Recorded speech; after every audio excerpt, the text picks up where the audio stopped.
My big beautiful Bill. All the things that you can feel. You made me feel so alive with that incredible size. My big beautiful Bill.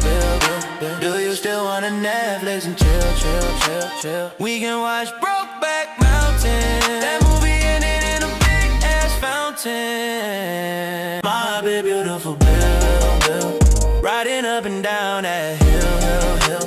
And Hillary don't have to know about us. This some presidential, confidential ass love. My baby beautiful Bill. This that love that can be killed. I wrote a special act in your name. Passing this eternal back party sun flame. And I know you're a Democrat. I'm Republican, don't give a fuck about that. We were loving like Romeo and Juliet. West Side Story, baby, let's fake all that. We're together in these Epstein files. Presidential romance is still alive. Over longest party, we were dancing.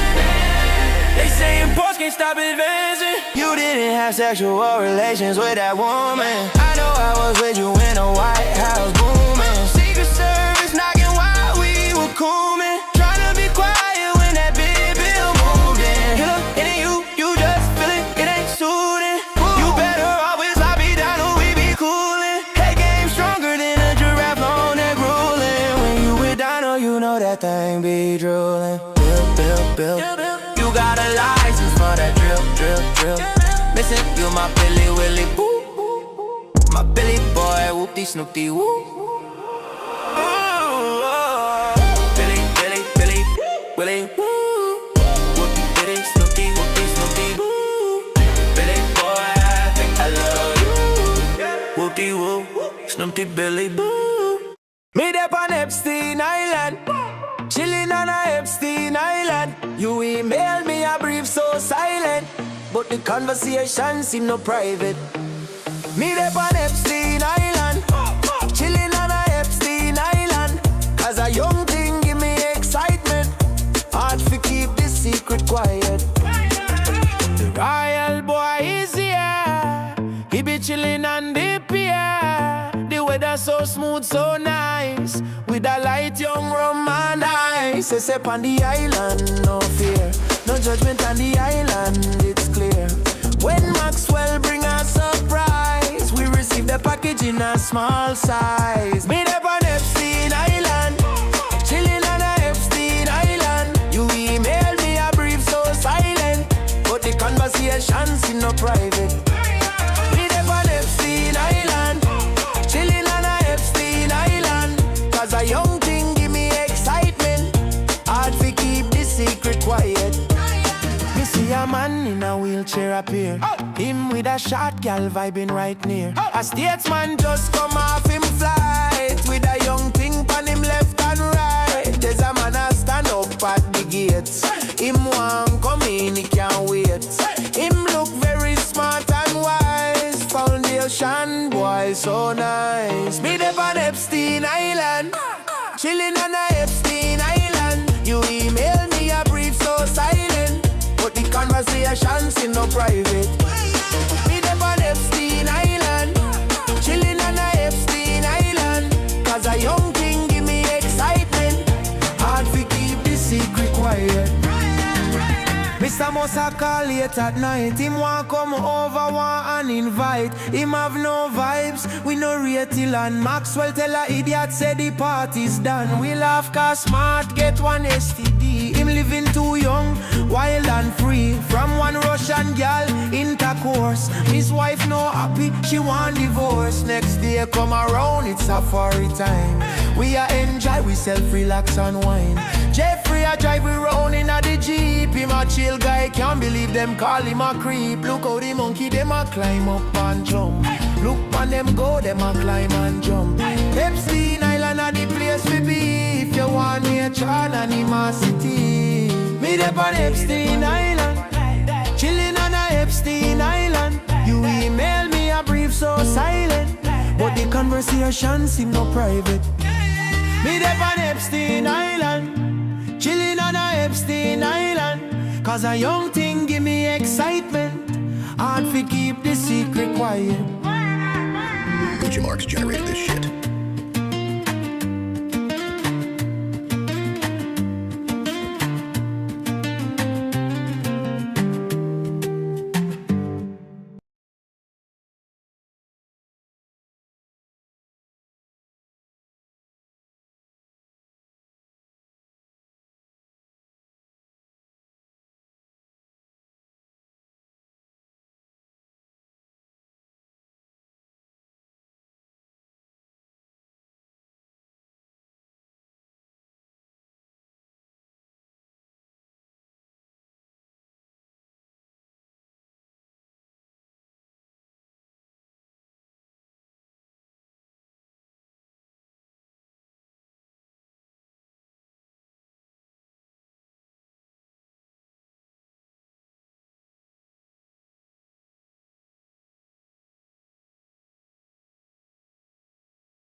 Marco. Bomba clad. Yes. Let's see. Let's check it. How we looking? Good? Beautiful. Absolutely gorgeous. I know you like my style, but you like how I break it down, Wanna get rich, I'll show you how. Wanna get rich, I'll show you how. When I walk What's up, everybody? How we doing? Hope you guys are good. Let's turn this down a little bit, and hopefully you guys can hear me well.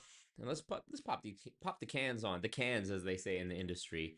You know, you see this right here? That's the remnants. That's the scab from a pimple that I popped, which I thought it was ready to pop, and apparently it wasn't, because it just ended up kind of becoming an immediate scar or scab.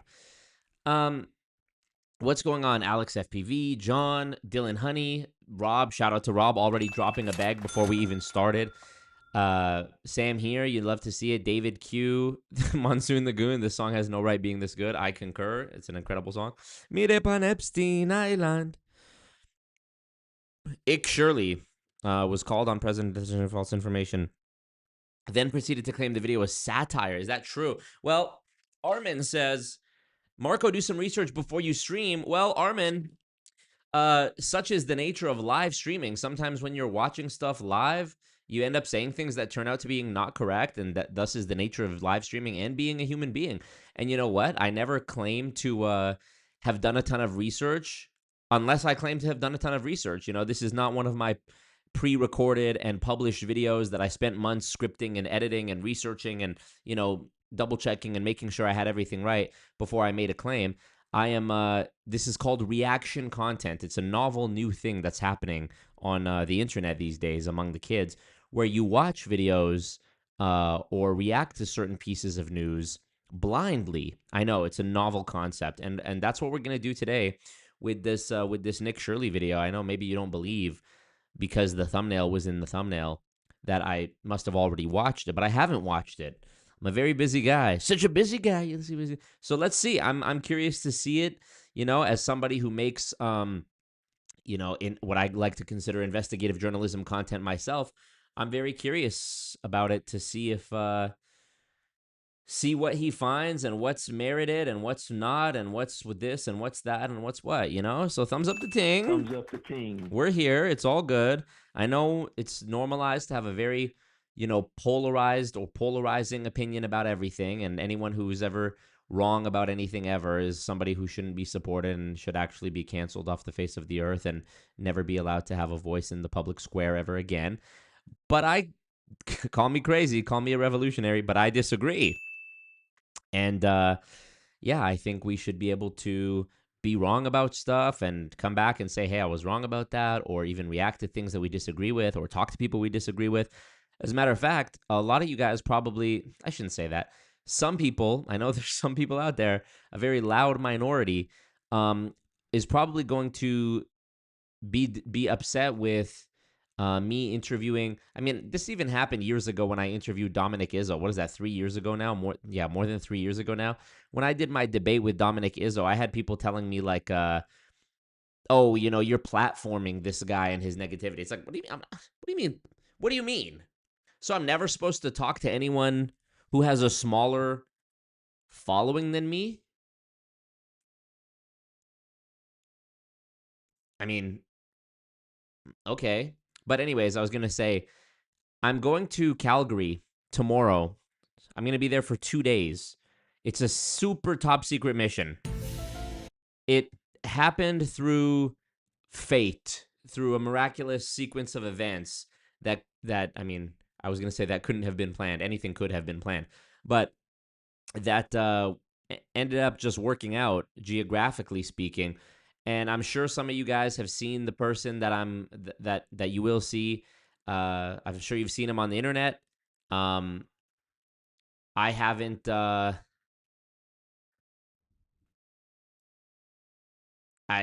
what was I gonna say?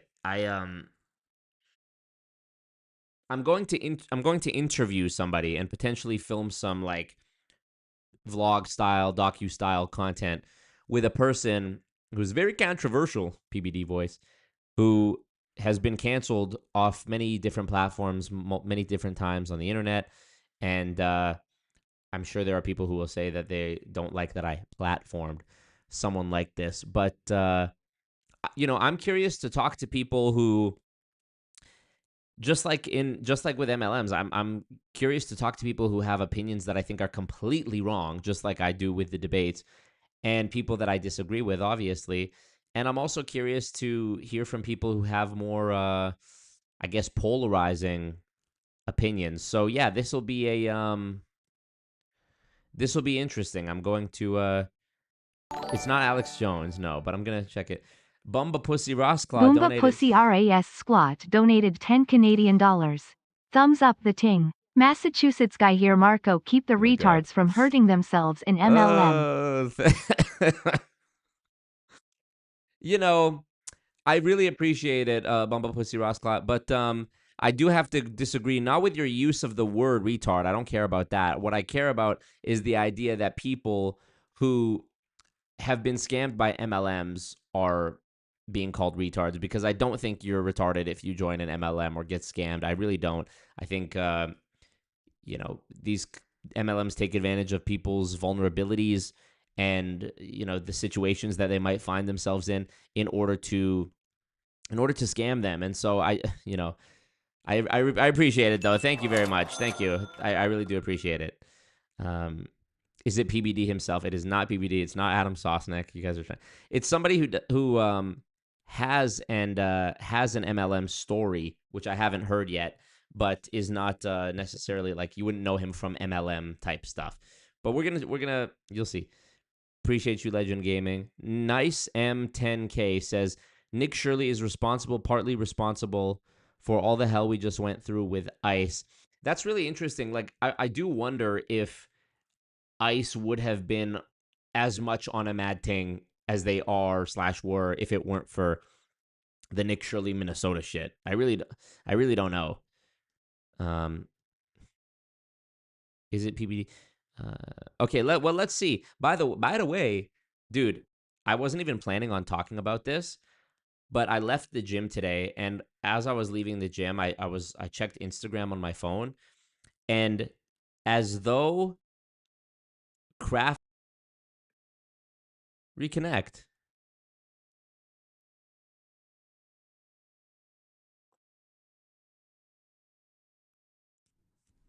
Cut out for a sec. All right, there we go. I don't know what happened. Um, okay, yeah. So I check Instagram and I saw that there's an OVO/Batman collab. Two of my favorite things: Drake, Drake, and Batman. So let me pull this up. Rob, pull that up. Pull that up on the screen. Why me can't?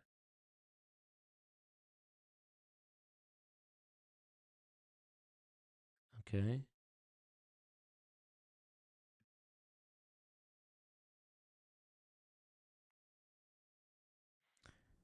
Okay, hold on a sec. For some reason, it's not letting me pull up the actual, like...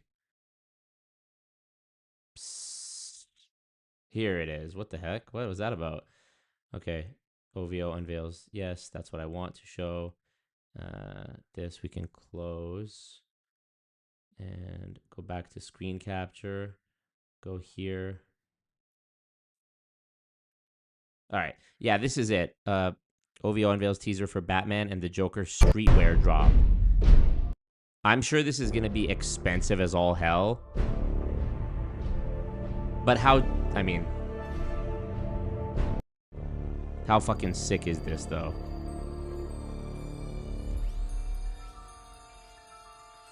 And, like, the owl has the little bat ears. You'll see at the end. Drake would drop a Batman collab right before he's about to release his Iceman album. If that ever comes out. Allegedly, it's coming out sometime soon.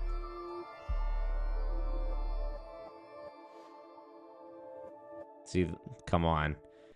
I mean, they only showed like 2 pieces. They showed like this one with the big Batman symbol and the OVO logo, but they didn't really show. I'm curious to see the entire collection. Is there a link? That's insane. That's really insane. Drake's really that guy. Thumbs up the ting. Let me refresh this real quick and see what's going on. See the betrayal. See the betrayal amongst the ranks. 50 people watching and only 16 thumbs ups. Okay, I see how it is. Okay. So yeah, if anybody loves me and first and foremost is covering the expenses of this Calgary trip, though, because even though I live in Edmonton and Calgary's not that far, hotel costs money. The podcast studio that I rented so that I can actually do this professionally and make it look good for you guys costs money. Food costs money. Getting there costs money. So that's what the dono goal is about, first and foremost. If by some miracle we blow past this dono goal, even then, I need like 30 bands for the lawyers. And then if we pass that, maybe somewhere in the future, one of you as a gift wants to, because I couldn't in good faith spend money on something like clothing at this point in time where I'm dealing with all these legal issues and stuff.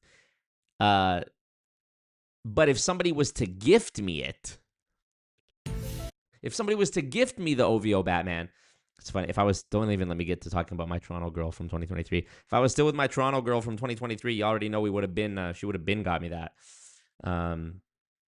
Okay, let's see. What are we arguing about in the chat? Alex says, why are you more mad at Nick Shirley than the fraud he's exposing? Can someone donate $50 billion? Yes, Hagen. Thank you, Hagen.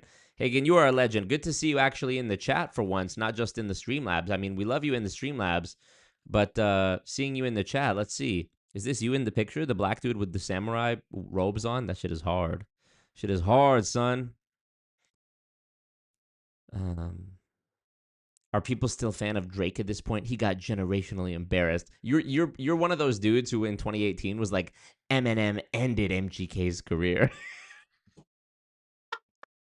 It's like, what do you think? This is entertainment, bro. It's part of the news cycle, and then it goes away. It'll be fine.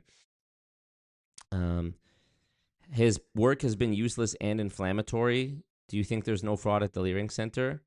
Yeah, I mean, I think there was fraud, right? What up, Queen of Karma? Okay, let's check out this video. This is from Nick Shirley. It's called, I Exposed California's $1 billion fraud crisis. I swear to God, it's like my body knows I'm about to travel, and it's like, oh, that feeling in the back of your throat when you know you're about to get sick. It's like, oh, sorry. Were you about to do something? Did you have plans? Actually, here go a cold. Here go two Mofio. Inspiration says, Marco, please do the PBD impression for my wife. Inspiration, please hit the Streamlabs link in the chat. How about that? Back at ya. Huh? Two can play at that game. Please do the PBD impression for my wife. Please drop a bag for my lawyer. My lawyer, your wife. They're at a stalemate right now. All right, let's check it out.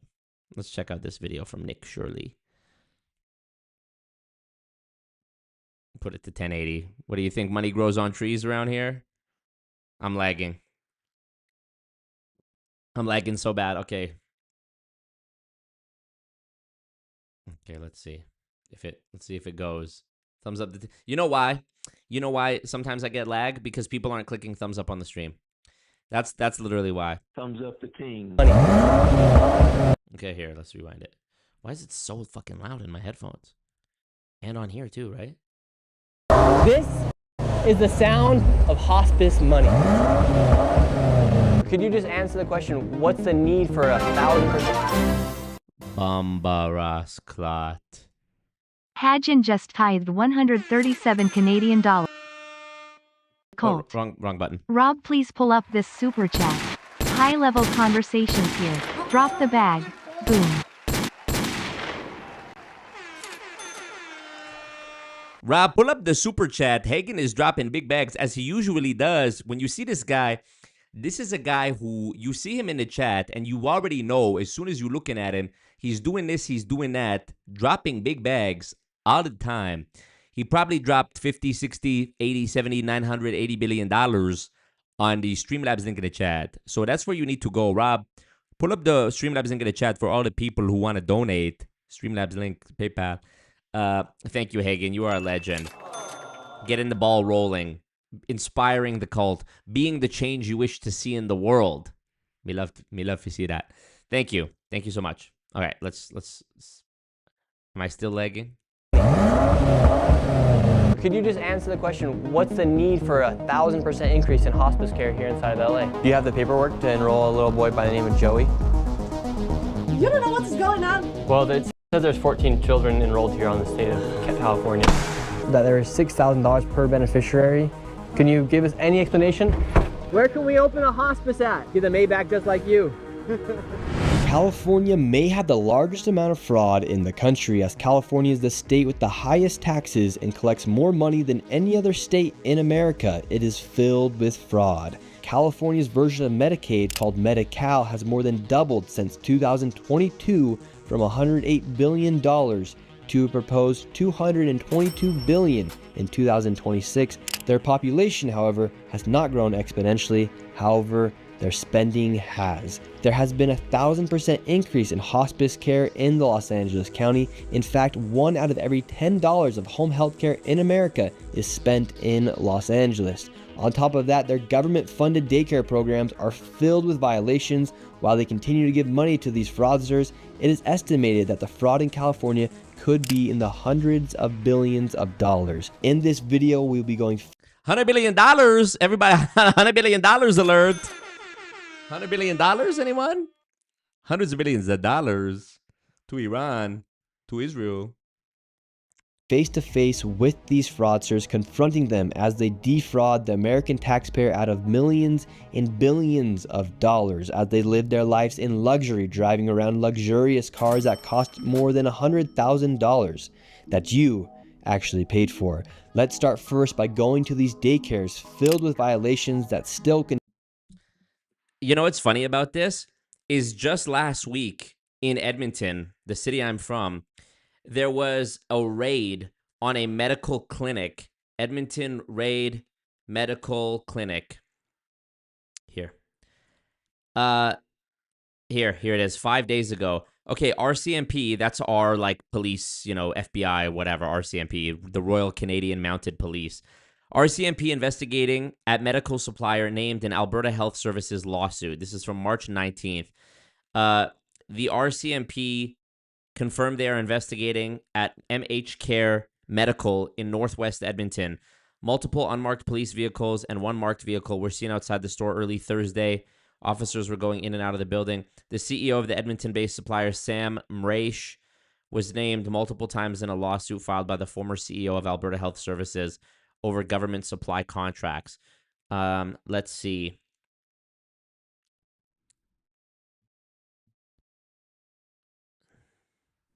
I'm not exactly sure what the allegations are.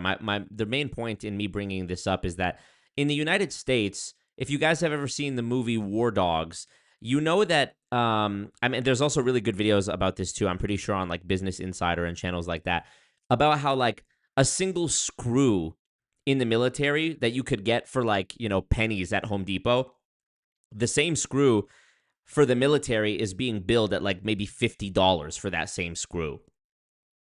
Not a specific example, just a random made up example there. all these like fighter jets and whatever, they're billions of dollars, materials, gear, weapons, ammunition, millions of dollars, missile launchers, tanks, billions of dollars. And it's basically boils down to, if my understanding is correct, it basically boils down to the government contractors who are creating the supplies, the weapons, whatever. Rob, thank you. Off Rob topic, B Canada healthcare. 2026 donated. Well, this is part of what I'm talking about here. Thank you so much too, Rob. Thank you. These companies like Boeing, Raytheon, Lockheed Martin, etc., they're charging, like, their biggest client is the government, right? So the biggest chunk, if I recall, U.S. budget spend pie chart. Let's see if I can just pull this up. Here, federal spending. This is from the actual Fed's website. It's .gov. So let's see. Damn, okay. $7 trillion, percentage of GDP. Let's see if I can just find a pie chart for this. This is from PolitiFact. Okay. 50% of federal spending goes to the military and 1% goes to food and agriculture, including food stamps. So, point I'm bringing up here is that you guys in the U.S. see Social Security, health, defense, homeland security, percentage of spending, including discretionary and mandatory. So this is what it says is a more accurate one because it includes mandatory and discretionary. It's a huge chunk. In Canada, we don't spend nearly as much on our military, I'm pretty sure. But we do have socialized healthcare, meaning it's a way bigger chunk. I wonder if I search the exact same thing. Canada budget spend pie chart. Okay, here's Canada, according to statsinsights.com. I don't want that. Okay. Social protection, health. I mean, look how big health is. Health. So I'm not exactly sure what they mean by social protection, but it's huge. You don't see military. Look, defense, 2%. Vastly different than the U.S. here, where you're looking at 16% conservatively, right? I was pretty sure it was more than that, but is what it is. So because of this, you have to imagine that if you were a military defense contractor or even a prospective military defense contractor in the U.S., you know that not only can you overcharge the government for what you actually are providing them, but you might be able to even sneak in little nothing costs just for the fuck of it, aka committing fraud. Like you're claiming to have rendered services or products that you're not actually rendering, or you're just price gouging, and that's sort of, fraud adjacent itself, allegedly, in my opinion. With Canada, I would suspect that the biggest fraud rings are happening with respect to healthcare, because that is where the majority of the government spending is going. And I just feel like there's absolutely no possible freaking way. There's no possible way that the government has the ability to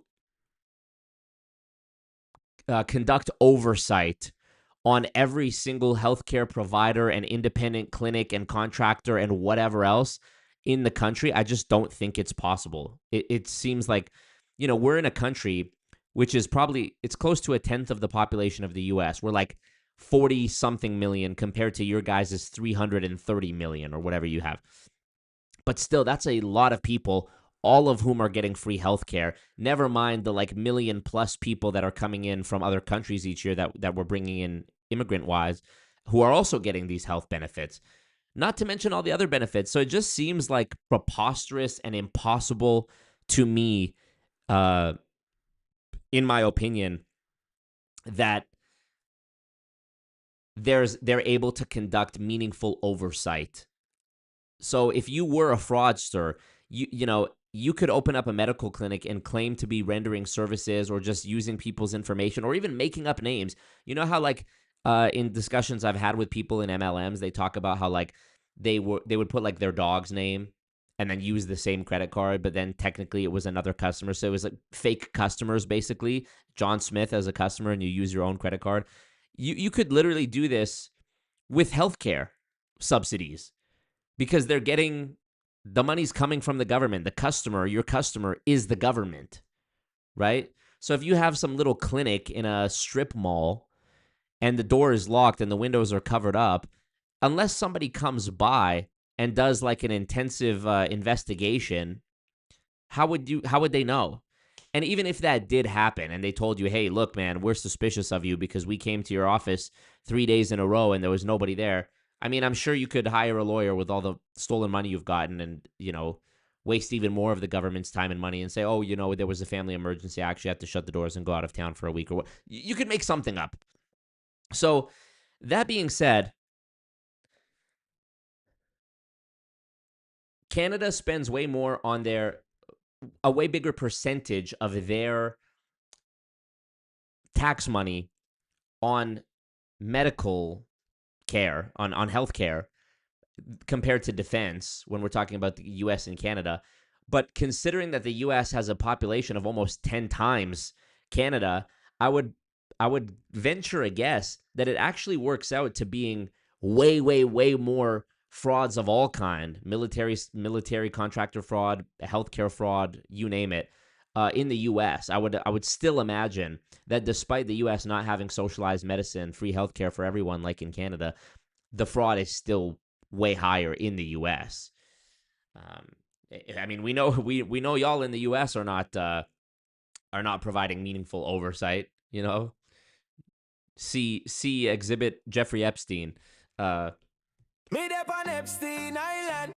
Anyways, so let's continue watching this here. Continue to receive money from the government. So this is the location Here. That you actually paid for. Let's start first by going to these daycares filled with violations that still continue to receive money from the government. So this is the location of the daycare. It's in the middle of this shopping plaza. A lot of the buildings are closed down or boarded up and have been graffitied. And then you also have just a big dumpster right here. What I want to know is if Nick Shirley was lying in his Minnesota fraud thing, how come he wasn't sued? And I'm not saying that there's a correlation necessarily that you must be sued in order to prove that you're lying. Because I've been sued before for videos that had nowhere near the impact of Nick Shirley's, and I wasn't lying. So I don't know. That just to me, from my own personal anecdotal subjective experience, makes me feel like just at a glance, his assertions about fraud with the Leering Center was credible enough, With all this garbage, and then the daycare is right there. We're gonna go in right now. We actually have a homeless person there too. Oh. You see that? Alex says the optics of driving such expensive cars, they don't even care. Monsoon Lagoon says, as a lousy vet, yes, military profiteering is disgusting. Fraud, waste, and abuse are abundant, and there's nothing to help the situation. Honestly, I agree with Ari Shafir in his interview he did on some publication years ago, where he's like, and by the way, I'm not calling for violence, but I agree with his sentiment. He's like, we need to just start killing people. We need to just start killing CEOs and corrupt politicians and whatever. I actually kind of do agree with that. Like, it's always historically been the case that until the people commence some sort of uprising, usually a violent one, nothing really changes, I saw this meme that was like, reminder that the British overthrew the government over like paying tax on tea, and y'all are still like going along with paying taxes to Zionist pedophile billionaires who are eating babies. Referring to the Epstein files, of course, which is crazy. So, but I mean, I remember even playing Assassin's Creed when I was a kid. I was in like junior high playing Assassin's Creed 2. And in the story of Assassin's Creed 2, such a fucking goated game, the main character is like going around killing these powerful, merchants and politicians and government figures and whatever. And it's like, of course, it's a video game, but you see all of the horrible shit these people are doing. And even when I was a kid playing that game, I was like, literally, it is a lot of people to be killing. Like, in the course of the game, you probably kill, like, hundreds of people. But even as a kid, I remember playing this game and being like, what really is the other solution here?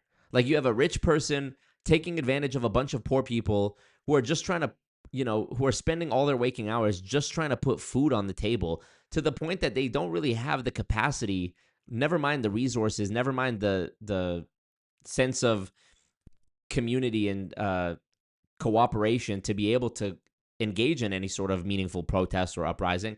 What else can you do? I feel like sometimes the bad guys just have to die. There's a saying, peaceful protest only works if your opponent has a conscience. When you're going up against evil, you think they care? When they're willing to cheat and lie and steal, you think you're going to ask nicely and say please and present your arguments thoughtfully and well-wordedly? No, you're just not. You're just not. And take it from me, somebody who is having the legal system weaponized against me, in my opinion, by powerful people to silence me and to try to destroy my life and unperson me and get, the saying, sue him into obscurity, or sue him into oblivion. Yeah, I What up, Jeff Miller? Yes, this is a surprise stream tonight. I wasn't planning on doing it, but I'm going to be on a secret mission in Calgary tomorrow. So Streamlabs link in the chat if you want to support, help me offset the costs for going to Calgary. I'm doing a secret mission, secret interview, filming some content with a much canceled, much controversial internet figure. Let's see. Pull that up, Rob. I'm a numbers guy, so true. John DePina says, without the U.S., you'll be in India part 2, throwing poop and shit. John, have you seen Canada? Even with the U.S., we are in India. This is cold India, as some like to call it. Frozen India. Have you seen the amount of Indian people that have come to Canada in the last 10 years? We're already in India part 2. The fuck? It's funny how much Canada spends on healthcare, yet our hospitals are in shambles, especially in Alberta, says Jeff Miller. I agree.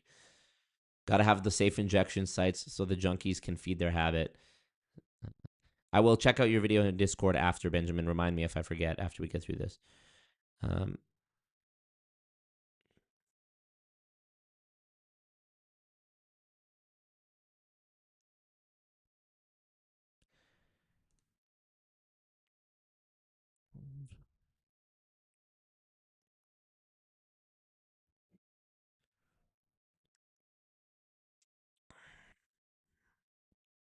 There's actually somebody Y'all claim Mia Khalifa. Who? Lebanese people? Generally, I don't think so. He's sleeping here right now.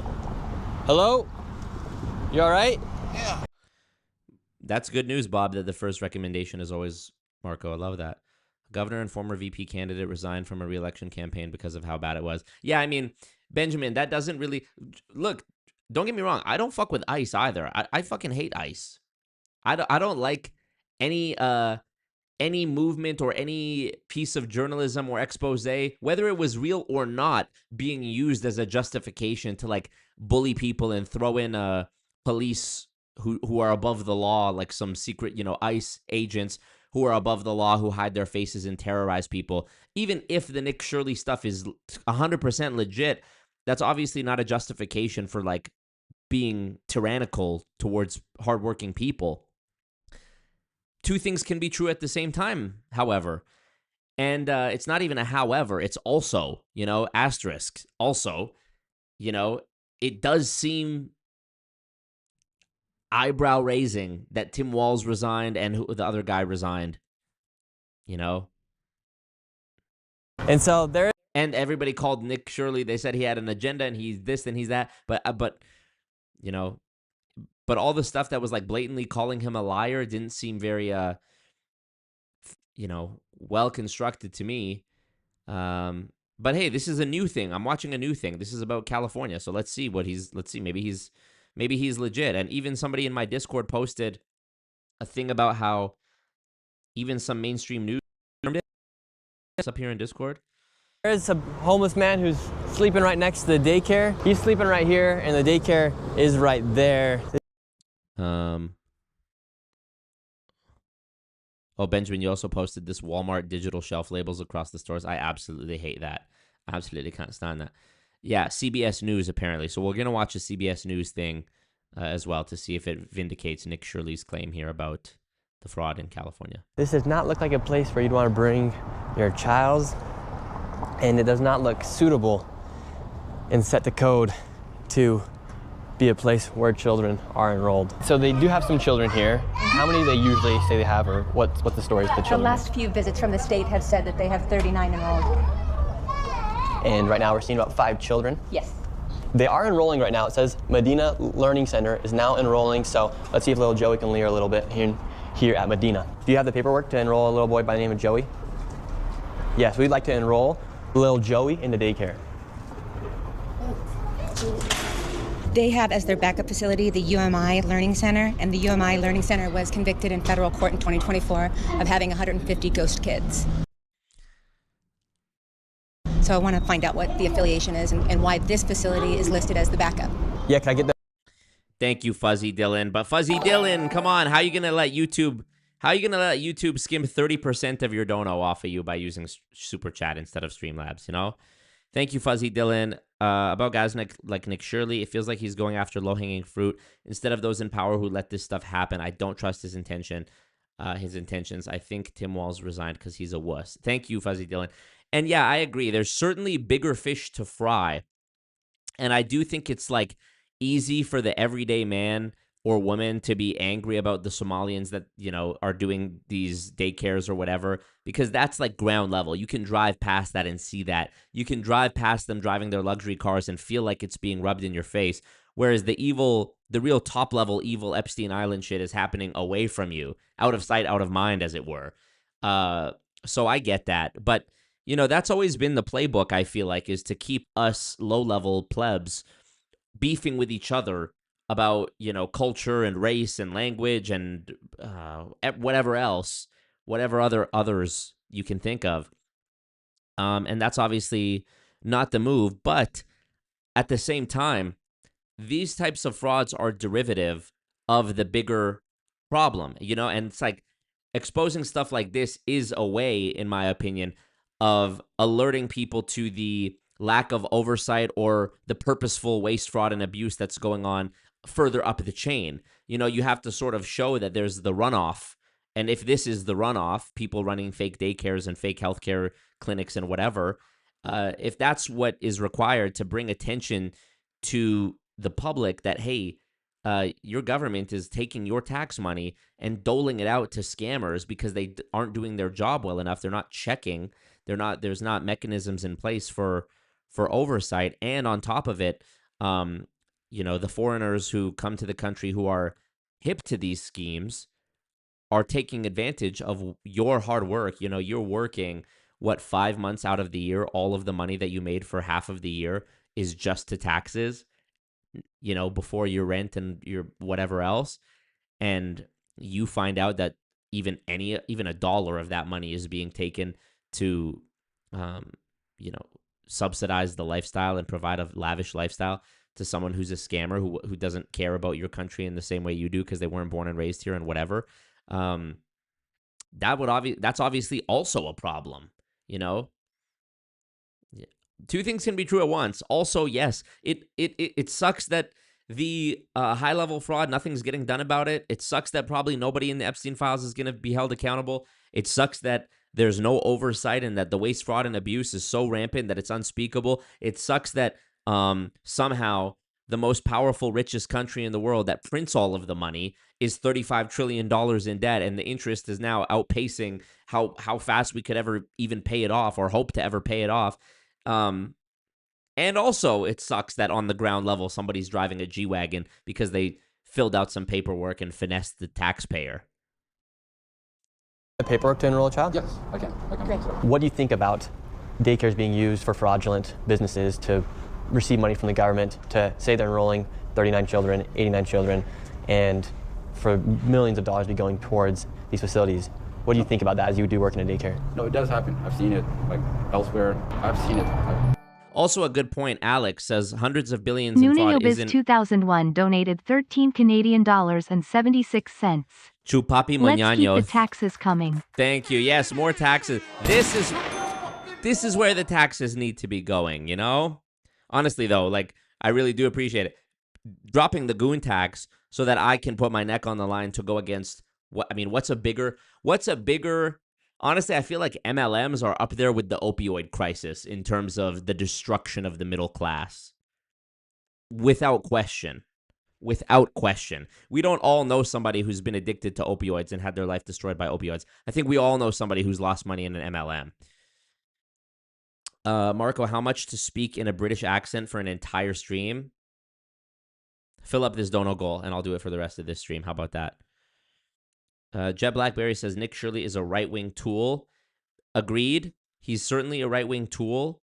At the same time, a broken clock is right twice a day, and I'm curious to see if this video, if the allegations made in this video are actually correct, because even though even if I dislike somebody personally, and even if I think that their agenda is a nefarious one, or that they have ulterior motives which are not something I approve of, I wouldn't use that as a reason to throw the baby out with the bathwater and say, hey, that everything you did is non-credible. But I'm giving it a chance. I'm blind reacting. I'm blind reacting to this. It's my first time watching it. I'm just trying to get through it. Listening to the news. So it does happen. Thank you. The card that they gave us, this is the licensee, the person who owns it. And that's so far been the only thing they've been able to. Apathy is a silent killer.Maybe Ari Shafir had a point. Yeah, I mean, does the Luigi Mangione shit not tell us anything? Did anyone know the name Brian Johnson? Like, was he a topic of dinner table conversation before he was assassinated? No. But even a guy whose name we don't know, just because of what he stood for and the memories and trauma and feelings that it evoked in people because of their experience with health insurance in the US being so horrible, the overwhelming sentiment was that, yeah, good that he died, even though nobody knew who he was. I think that kind of says everything, It's crazy how many Canadians expect this country to be a main stage world country. Like, no, it's really cold here. People do come here for work, then they leave. It's pure geography. I don't know about the then they leave part. That seems to be a point of contention. This shows how much the government doesn't care about a budget. When you can just print new money, when you can just print new money, who cares? Give us as to how to enroll a child. And then Thank you, Fuzzy Dylan. in the back corner of this parking lot appears to be the playground. Here's a bunch of garbage, and then right here appears to be the playground. Some strange things are happening outside this daycare. Whether or not it's fraudulent, there is a lot of suspicious activity taking place. This right here is Hayden Sarah Family Childcare. This is a daycare right here. Apparently they have 14 children enrolled. Tell us a little bit more about this daycare right here. We're in the middle of the hills here in San Diego. So according to state records, What is it looks like a necklace that he's wearing. What is the thing underneath his shirt there? It's like a strap. Is he wearing some sort of, it's not for the microphone. Are you guys seeing this? Like, the microphone is here. What's this strap thing? Is he wearing like a bulletproof vest, or that doesn't look like something for a bulletproof vest. It looks almost like a lanyard or something. Ben says, I'm just stumped on this. Maybe this grifter is right this time take. I mean, why? Like, he could very well be doing legitimate journalism and finding real instances of fraud to push a shitty right-wing MAGA agenda, a pro-ICE agenda. He could be doing that. And while I would disagree with the second part, if the underlying thing is true and real,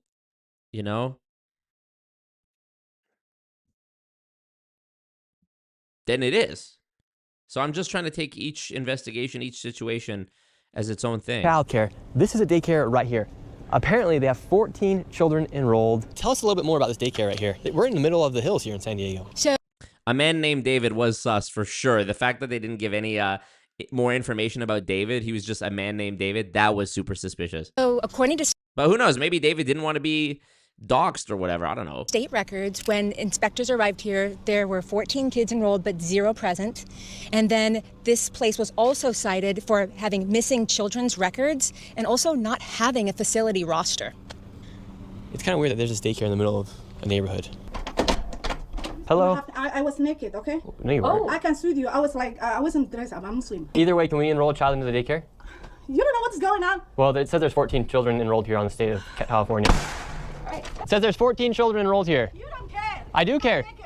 Then where are the children? You don't care. Where are the children at? It's not enough, Minnesota. You come here. Where are the children at? Where are the children at, ma'am? All right, so what she's doing is she's making a video right now. She's gonna send it out all to all the other daycares. But at the end of the day, enrolled for 14 children, no children here. I mean, if this is her residence, I understand her slamming the door in his face. He's standing there with a camera. I get it. But also, like, it's almost like it's almost like the Epstein files thing with Trump. It's like, if you have nothing to hide, just drop it, you know, just release it then, right? Don't redact, just unredact it and just release it. I almost feel the same about these folks. It's like, this woman references Minnesota here. She says it wasn't enough Minnesota. You had to come here. All right, if you know who he is and you're not a fan of him, why don't you disprove him? Show that not everybody's like that. You know, show that he's got it wrong. And this is from the... It seems like if you had all the proper documentation proving that you were legitimate, it would be a very minimal undertaking to just prove that, even though he's not necessarily entitled to you proving it to him. Like, who is he to prove it to? You know what the outcome is going to be, that he's going to publish it to a massive audience. I don't know. I would just think that if it was me in the situation of one of these daycares, I would want to be like, no, like, let me prove it to you. State of California, we're not targeting the Somalian population. We're just going after daycares. And it just so happens to be that all the daycares, they are Somalian so far. Where are the children at, ma'am? 14 children. Would you like to make a statement as to where the children are? You don't care where my children are. Ma'am, we would not be here if we weren't asking you. You don't care. You don't. Also,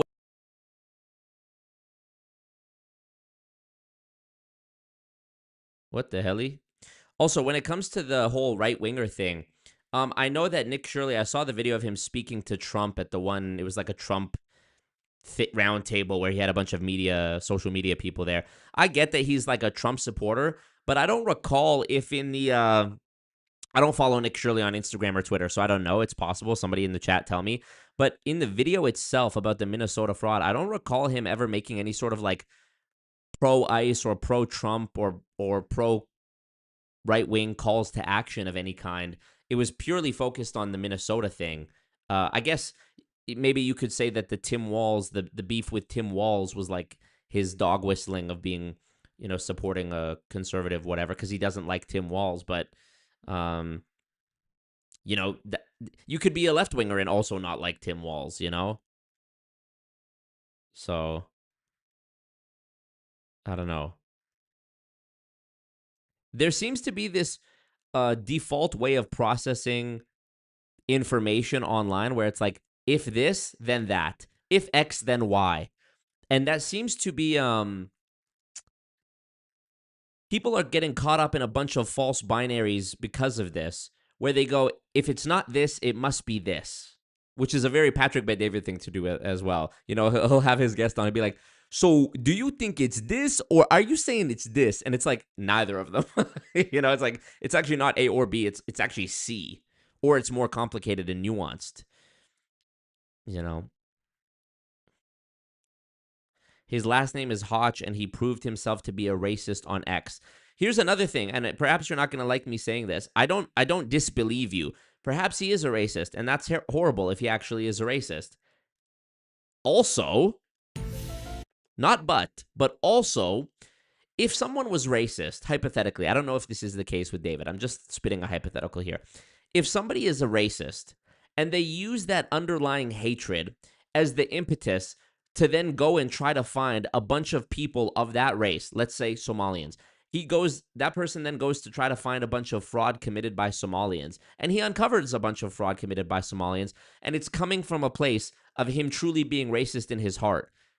Does that then denote the fraud? Does that then mean the fraud is somehow not a problem, or now the fraud is noble somehow because the guy who discovered it was racist? You know what I'm saying? The point that I'm making here is like, okay, he could be racist, and also they could be committing fraud. He could be racist, and that sucks, and also the Somalians could still be committing fraud. And yes, maybe his racism his alleged racism was maybe the reason that he chose to go after that community specifically. And yes, maybe there's bigger fish to fry. And yes, maybe white people are actually doing way more fraud than everybody combined. But also, do you get what I mean? Like, I don't know. I just... What up, Happiness Handmade? How you doing? Jet Blackberry says, "Since when do right wingers do honest journalism?" I mean, you could ask the same question and just replace it with, "Since when do left wingers do honest journalism?" I've seen there was a ton of dishonest journalism going on about, like, I don't remember if it was CNN, but one of the big news stations. There's been so many instances over the years, I couldn't even give you one off the top of my head, where they like clipped Trump out of context to make him seem like he said something worse than what he said, or stitched clips together. And by the way, I don't like Trump. I'm the last guy. Nobody's been more critical of Trump when it comes to, how he's propped up the evil of the MLM apparatus more than me. I don't like Trump. I think he's an awful guy. He's obviously don't even let me get into it. Epstein, MLM. Where does it stop? Grab her by the pussy. I mean, but also, yeah, there was enough. It's a real shame, because when they were clipping Trump out of context and stuff, it's such a shame, because he has genuinely said and done enough horrible shit on his own to make himself look bad and bury him, that you don't need to clip him out of context. And when you do, you just give ammo to him to make him to fulfill his fans' confirmation bias that he's like being unfairly targeted and that he's a martyr and that he, there's a witch hunt and whatever. It's a shame, because he would, there's plenty to hang him on just from his own actions, that we don't need to actually like make shit up. But they did make shit up about Trump. And again, I don't like Trump, so please don't get upset. But there's more nuance to this. Yes, yes, Trump is a bad guy, and they were also lying about him many times. Let me read what you guys are saying here. GJM says, "That's what I'm talking about. It's just reporting. Everyone else makes it right versus left." Yeah, I mean, yeah. People got to rip off the my team versus their team Band-Aid. Can we put aside left and right for a minute?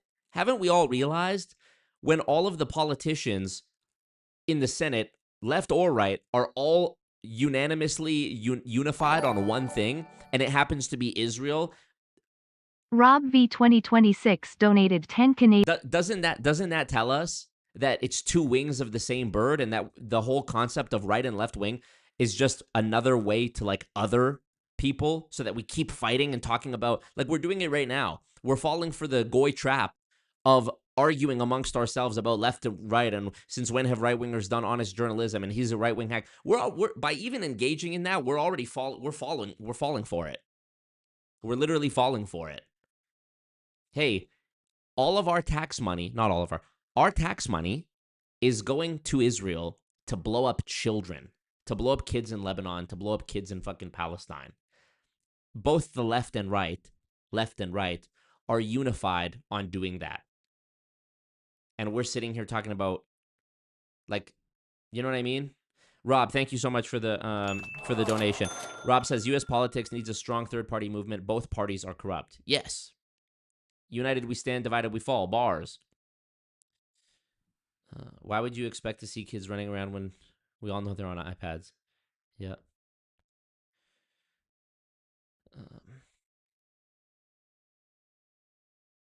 A la Mel Gibson. Without journalism, this just leads to more racism by people who consume his content and don't know better. Marco, you gotta stop with this nuanced stuff.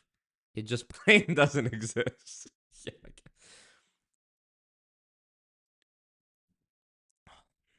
Marco is my favorite Latinx streamer. Thank you. Marco, only Somali top 5. Thank you. Marco, the only Somali I fuck with is top 5. Hilarious. I thought you were calling me the only Somali you fuck with. Am I a traitor to America for supporting a Canadian's critique of America? Yeah. Jet Blackberry says what? What, Jet Blackberry? Okay, I gotta get through this. I always end up pausing the video and then yapping. don't care. What do you mean we don't care? This is why we're here. Care. And don't record me. You don't care. This is why we're here, to ask about these Don't ask daycares. me who you are. Who you are. My name's Nick Shirley. You already know that. Shirley, I know, but you a trouble man. How are we making trouble? You're causing trouble. Let me call 911. We just want to know where the children are. No, I'm calling 911. For what? To you. For what? You come to my house. We haven't done anything. I don't know.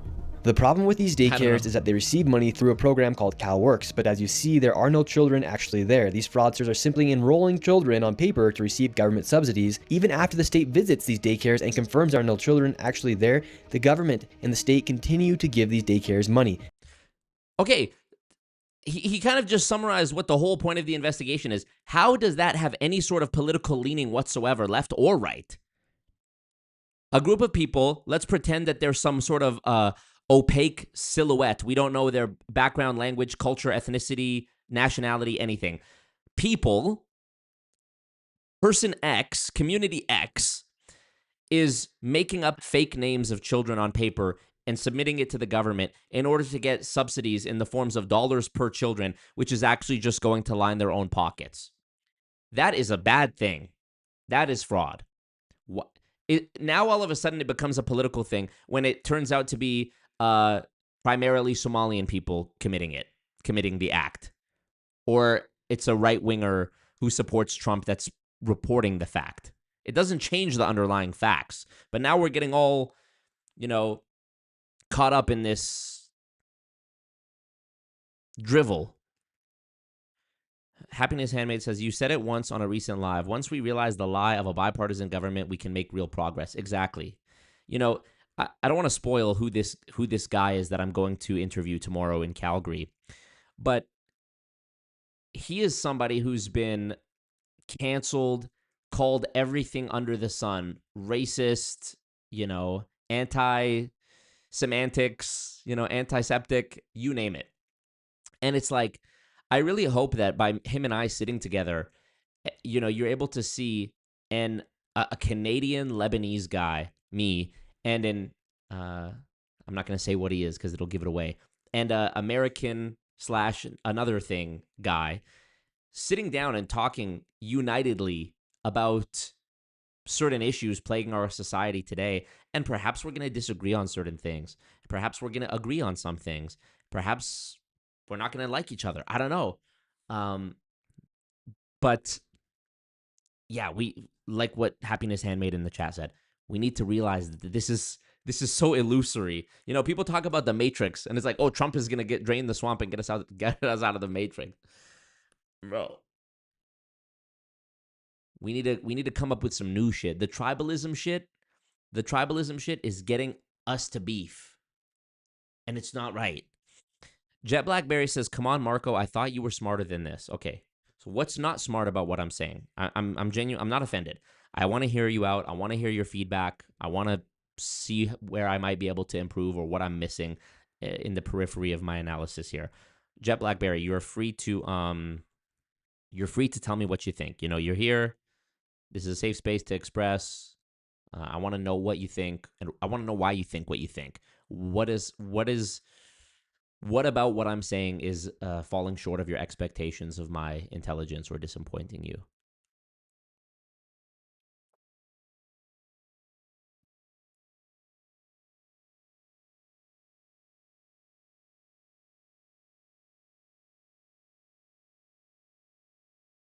Yeah, Fuzzy Dylan, good question. How do we know it's all Somalis? He's only exposing a handful of people, right? How do we know he's not targeting people by race? Why should we trust this guy? I mean, I don't know. I would like to, if Nick Shirley was here as a guest on my stream, I would ask him, okay, so Nick, how does it work?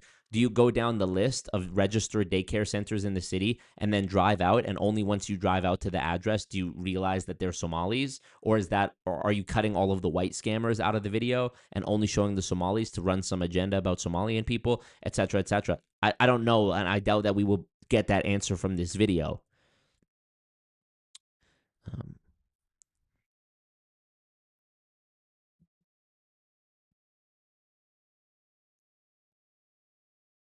It will be a video only, Toughest Leader. I can't live stream this. I can't live stream it. Now let's go to another daycare. Once again, we have another daycare, but this daycare is right here inside of this home. Kiev is number 3 in Europe for Bentley sales. Oh my God. Jeb Blackberry says he is in California, not Texas. I might be missing something. I'm not sure what you mean by that. And let's see if there's any children here. They do say they have 7 enrolled. The state has said that there is 0 when they arrive. Is this Habubu Family Child Care? Yeah, we were wondering if we could enroll a child into the daycare here. We know you. You need to get up from here because there is trespassing. You see the sign we have trespassing? And can I speak with somebody on the sidewalk? Would you just like to speak with somebody? Yes, sir. Hide the sign, please. Yes, we're right here. Can we talk to you really quick, sir? Can I come talk to you, please? All right, so right now the current situation is we have some people yelling through the Ring doorbell cam. A man came out, started yelling, and then we also have this car recording us as well. But we just want to. And like also just one other thing, one side note, Jet Blackberry, if you're still here, like this is sort of like what I don't want, which is like, because we might have a difference of opinion, you say something like, oh, I thought you were smarter than this, and now in your mind you've written me off, when really what we should be looking to is the intentions of, the underlying intentions that we hold. And I'm sure you and I agree about far more than we disagree on, if we even disagree on anything. I'm not quite clear on that at this moment. But even this idea of like, I'm saying something that makes you say you thought I was smarter than this. If you get to a point where you're like, I used to like Marco, but now I'm throwing him away as a person that I watch. It's more of this division and tribalism and, battling each other that just, it's obviously antithetical to any sort of unity around bigger problems. Do you like Trump? No, me neither. Do you think we're paying taxes that are going to blow up kids and that's bad? I'm sure we would both agree. Do you think they should release the Epstein files? I'm sure we both agree. On all of the broad, large-scale issues, I'm sure we agree on all of them. Or at least I would hope so. So yeah, let's have a discussion. Asking for some clarification for the American people. 4 different visits. The state inspectors have shown up. There's kids enrolled anywhere from 7 kids and up. And every single time the state has showed up, 0. 0 children. That's the state of California. We're just asking for some clarification. They won't even answer any of our questions. So essentially, a house just like this is receiving money from government subsidies without actually running a daycare. Meanwhile, they get money from the government as they run their fake daycares. And now let's go to another one that's even more concerning, as kids are left all alone. Now we're at the Jama Shukri Family Childcare. This place is not a shopping plaza. It's not anywhere near any place that looks like a place where a daycare would be. In fact, it's actually in one of these apartments right here. So they're able to have daycares inside apartment buildings? Yes, so I've come across many of these. Some of these are on the third story of an apartment complex. It's only 1 bedroom, and yet the capacity is for 8 kids. Who is this lady? They're going to say, like, how the other guy was just David? They're going to say this lady is like Sharon or something. Jeb Blackberry says, I'm not writing you off. You're my favorite Canadian. I'm always here. Appreciate that. I want to know. I mean, feel free to call in. Join the Discord and join the opportunity call. It's called the opportunity call, the Zoom chat, the Discord chat room.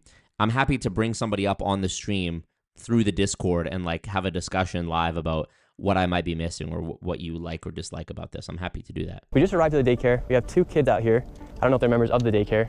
There's no oversight right here. Can we talk to your teacher?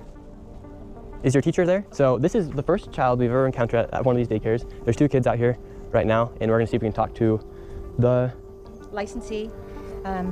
It is, according to this paperwork, Shukri Jama. Can we talk to the adult? He's not here. Not here. Yeah. So you guys all by yourself? Yeah. Open the door. No one's here. No one is not here. Okay, so you guys are all by yourself? Okay. I can see by myself. Yeah, okay, that's concerning. No one's watching those children, and they're all by themselves. My heart is breaking right now. Damn. I can't. Unbelievable. Yeah, and what makes you so emotional as a mother, seeing that those kids are just out by themselves? Seeing the kids all by themselves. It's supposed to be a licensed daycare, and there's no adult anywhere. What is going on? And the crazy thing is, California allocates $6 billion to childcare and daycare facilities just like these, and there are over 39,000 facilities in the state. The California Department of Social Services even found an error rate of over 1.6%. Hold on, Hubert Humphrey? I don't know if y'all understand the relevance here. Could it be the same Hubert H. Humphrey?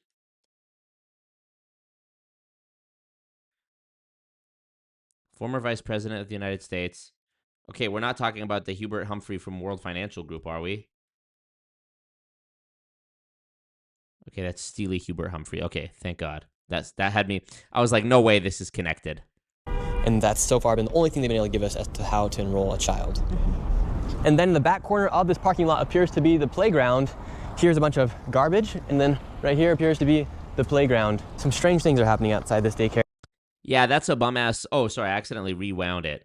But that is a bum-ass playground, and, you know, if that business is even getting $10,000 in government subsidy, I would expect them to have a better playground. California Department of Social Services even found an error rate of over 1.6% in their own audits. And to be very conservative, it is safe to say there's upwards of $100 million in fraud lost each and every single year. And now let's head over to where...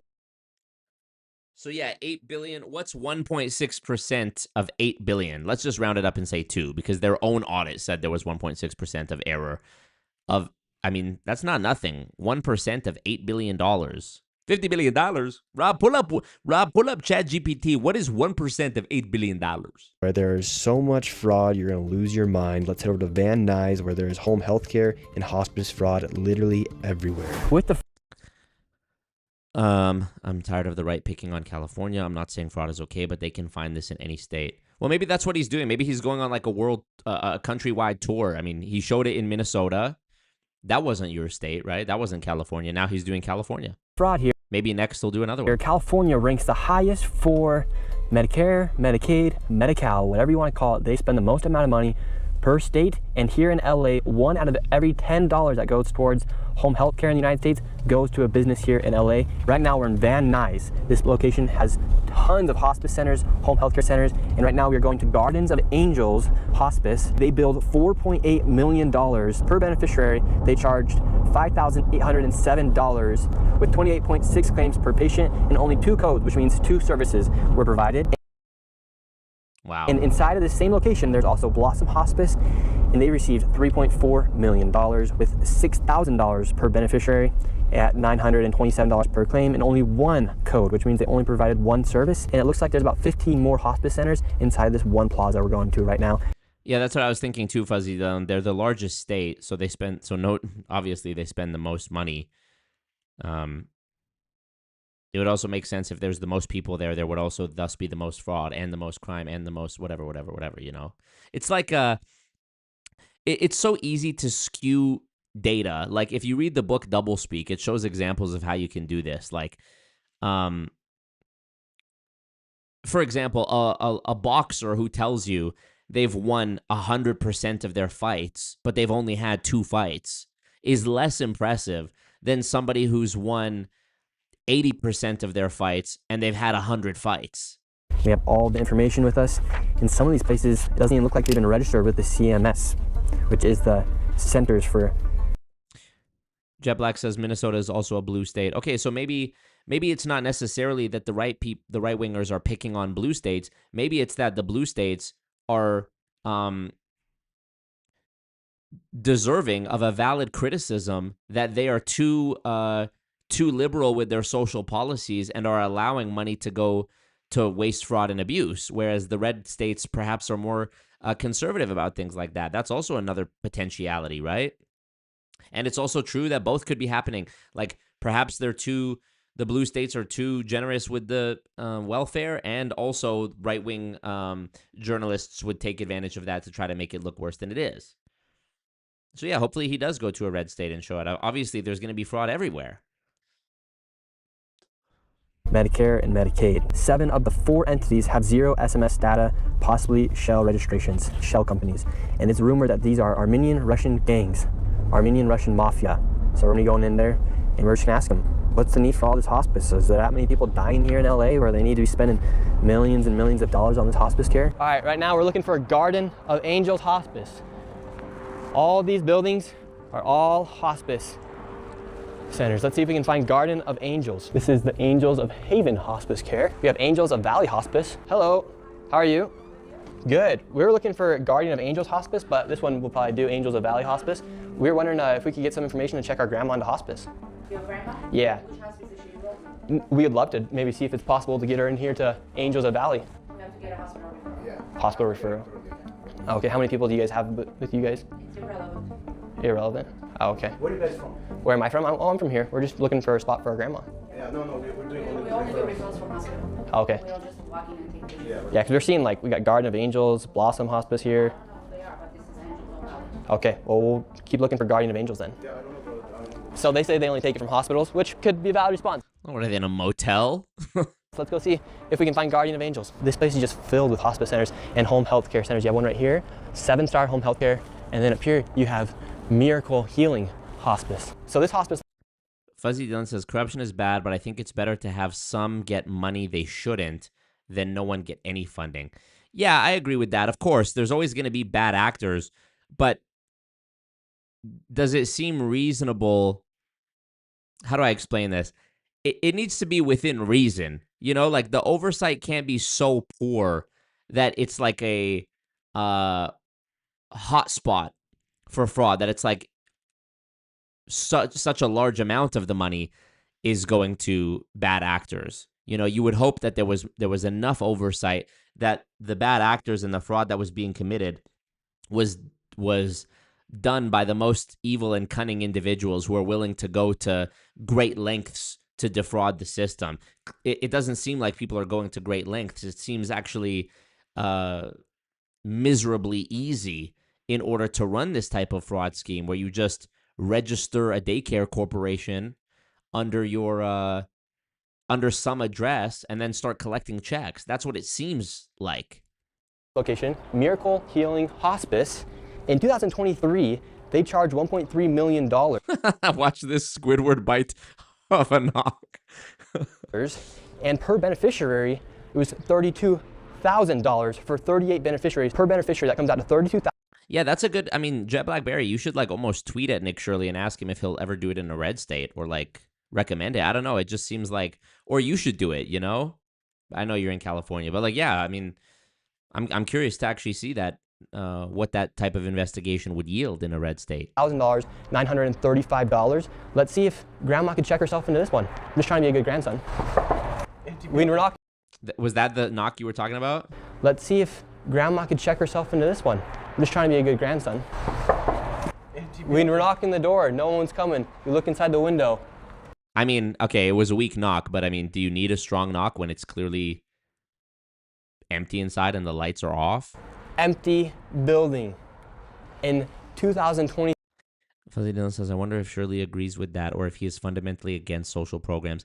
I'm not against social programs. I think Drew Gooden, the YouTuber Drew Gooden, got it best when he talked about, he had a video, apologies, I don't remember the exact name of the video. Let's see. It was called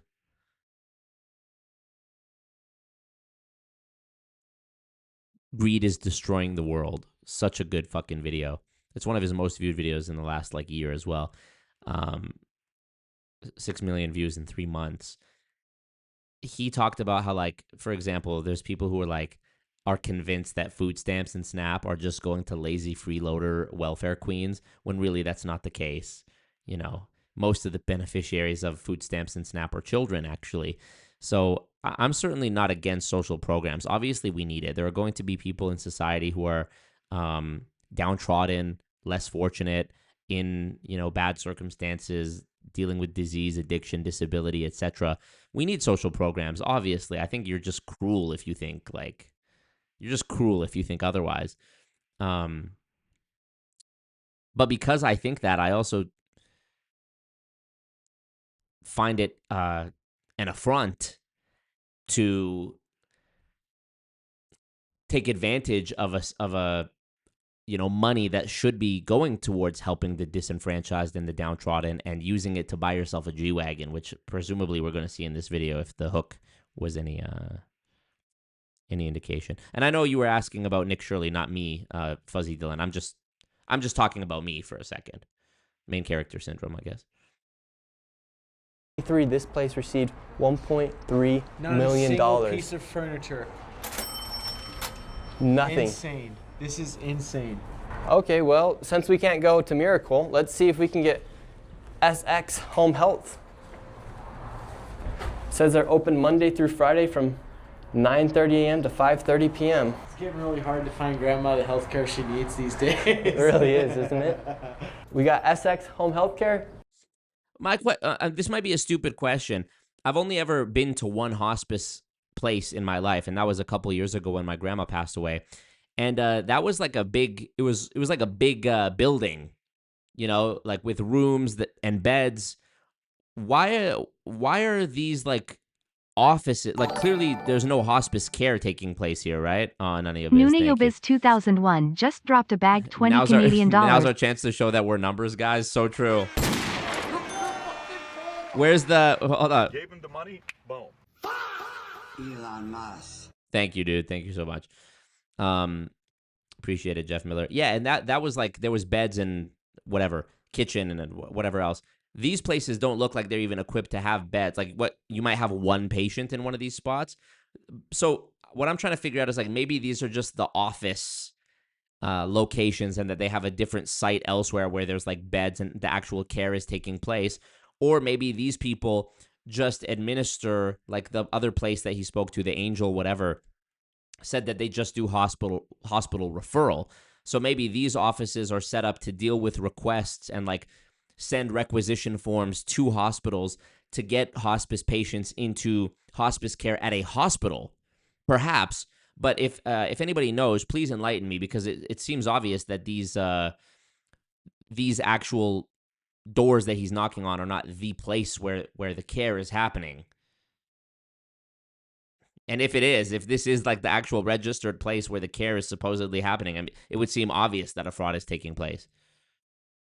Benjamin says hospice goes to your home. My understanding is that they can, but that it doesn't always. Like I can't remember the name of the hospice center my grandma was in. And granted, I'm in Canada, so maybe it works differently here. But it was like an actual place where they put her, you know. They're not open, so it's all right because you can go to Alpha Omega Ventana Hospice Inc. Not only are these shell companies, these are shell buildings. Benjamin says Robert Fitzpatrick makes the case in Ponzinomics that the erosion of our social safety net enables MLM. Absolutely. The more struggling people are, the more desperate people are, the more likely they are to make an unintelligent decision when it comes to what to do with their money and what supposed investment opportunities and business opportunities to get involved with. And I think that obviously MLM is an obvious example of that. It's like somebody took a motel building and turned it into 100 fraudulent organizations. We got a nice Mercedes down there, 3 nice Mercedes. Plain Decoded says all income taxes on anyone making less than 500K should be removed, and the deficit should be passed on to anyone making more than 500K. Honestly, I don't disagree. At this point, I've seen enough in my life. Like, let's be real. Your quality of life, if you're making 500K a year, what's the difference going to be between you making 500K a year and you making $1 million a year? You can already, at 500K, you can drive whatever car you want. You can afford whatever house you want. You can travel all you want. So I agree, honestly. One problem with the same sort of mental magic trick that makes people blind to the impossible math of MLMs, like the endless chain math, where you explain that if you recruit 5 people who recruit 5 people, you could only repeat that cycle 13 times before you exceeded the population of the Earth.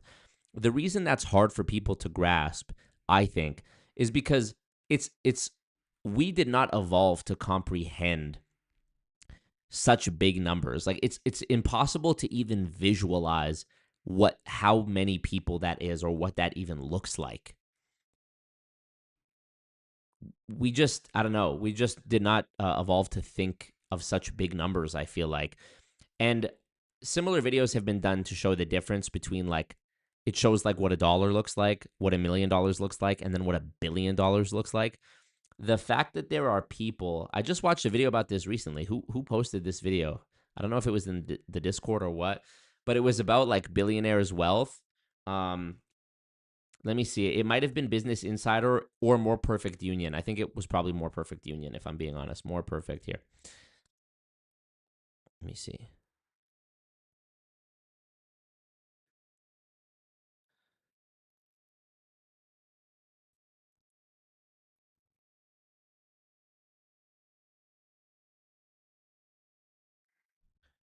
Here, maybe this will show it.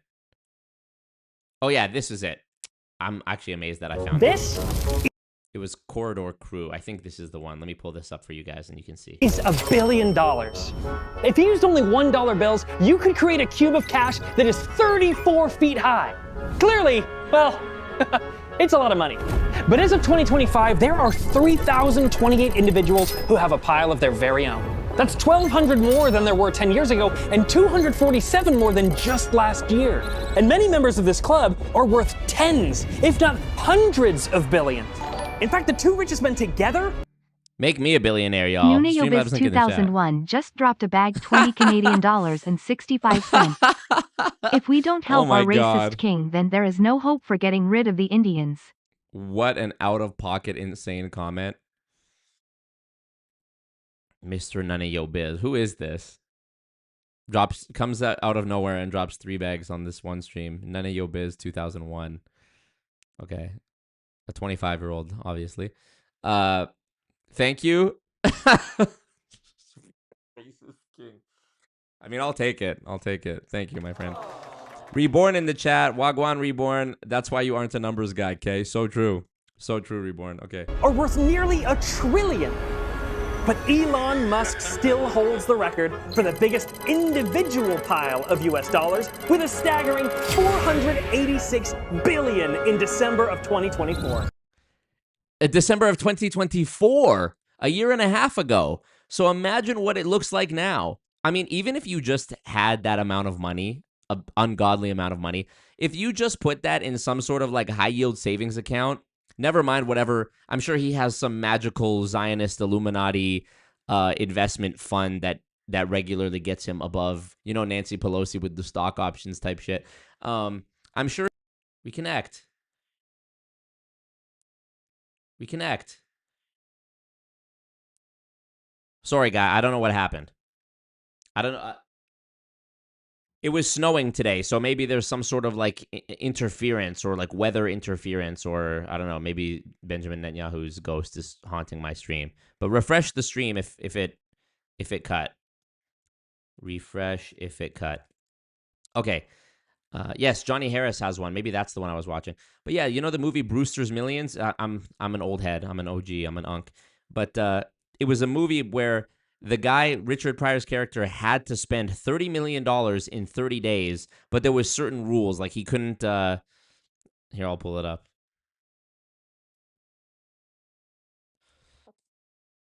Here, let's find the scene. Here's the scene. You have 30 days in which to spend $30 million.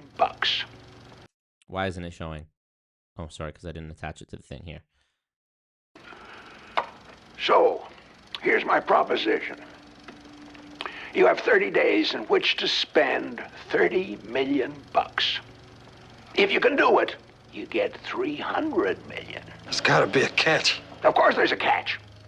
You have to spend the $30 million. But after 30 days, you're not allowed to own any assets. No houses, no cars, no jewelry, nothing but the shirt on your back. So it sounds easy, don't it? Well, you'll find out. Right, and this is the plot of the movie, essentially, is that he has to figure out how am I going to spend all this bread. Elon Musk, didn't Elon ask for someone to calculate Elon Musk world hunger?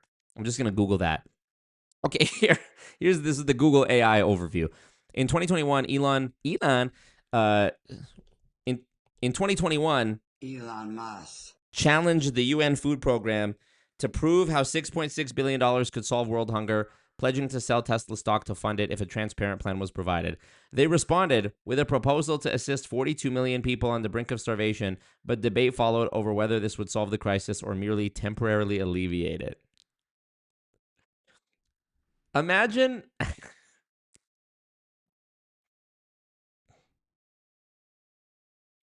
Imagine being so rich that you could literally just wake up one day and choose to solve world hunger. That's more than the And you don't. GDP of his country of origin, South Africa, a nation of over 64 million people. This? I mean, Johnny Harris. I'm not sure what video it is in, but let's see. Oh yeah, this might be the one. This has to be it. Yes, this was it. This was it. Thank you, thank you, Lisa. Thank you, Happiness Handmade. $100 million looks like. Okay, this is $100 million. This is, you would be set for life. Your grandkids are set if you don't fuck up this money. $100 million. $1 bills. Look at this. Okay, but watch this. This is what $100 billion looks like. Whoa. That's $100 billion. Hagen, what's happening? You lost it? Refresh it. I hear audio. I'm seeing audio on the signal. There's like 19 people on Earth that have this much money. Oh, and by the way, one of these guys just bought a house right up the road here in Washington. Wait, how much is this? Like, whoa, this. $1 billion? This is what $100 billion. Oh, $100 billion, okay. $1 billion looks like. Whoa. That's $100 billion. There's like 19 people on Earth that have this much money. By the way, one of these guys just bought a house right up the road here in Washington, D.C. Remember when we did the piles of cash? This is what $100,000 looked like when we did that visualization. So yeah, we're in a whole different echelon now. I want to show you the lifestyles of people who... Beetlejuice, thank you for asking this. I was just talking to somebody about this today. The podcast I was on where the guy yelled at me, maybe I shouldn't say the name yet because I'm not trying to like beef with them, but I went and did that podcast in LA in January and they still haven't dropped it. So I don't, honestly, I want to, my suspicion is that they're not going to drop it because of how badly I bodied the one host of the show who was trying to argue with me the entire time about World Financial Group not being a scam. I don't know if he was just embarrassed and didn't want to drop it, but I hope they do drop it, and they better not fucking edit out any of his blunders either. So, yeah, they haven't dropped it yet, though. Don't know what the holdup is.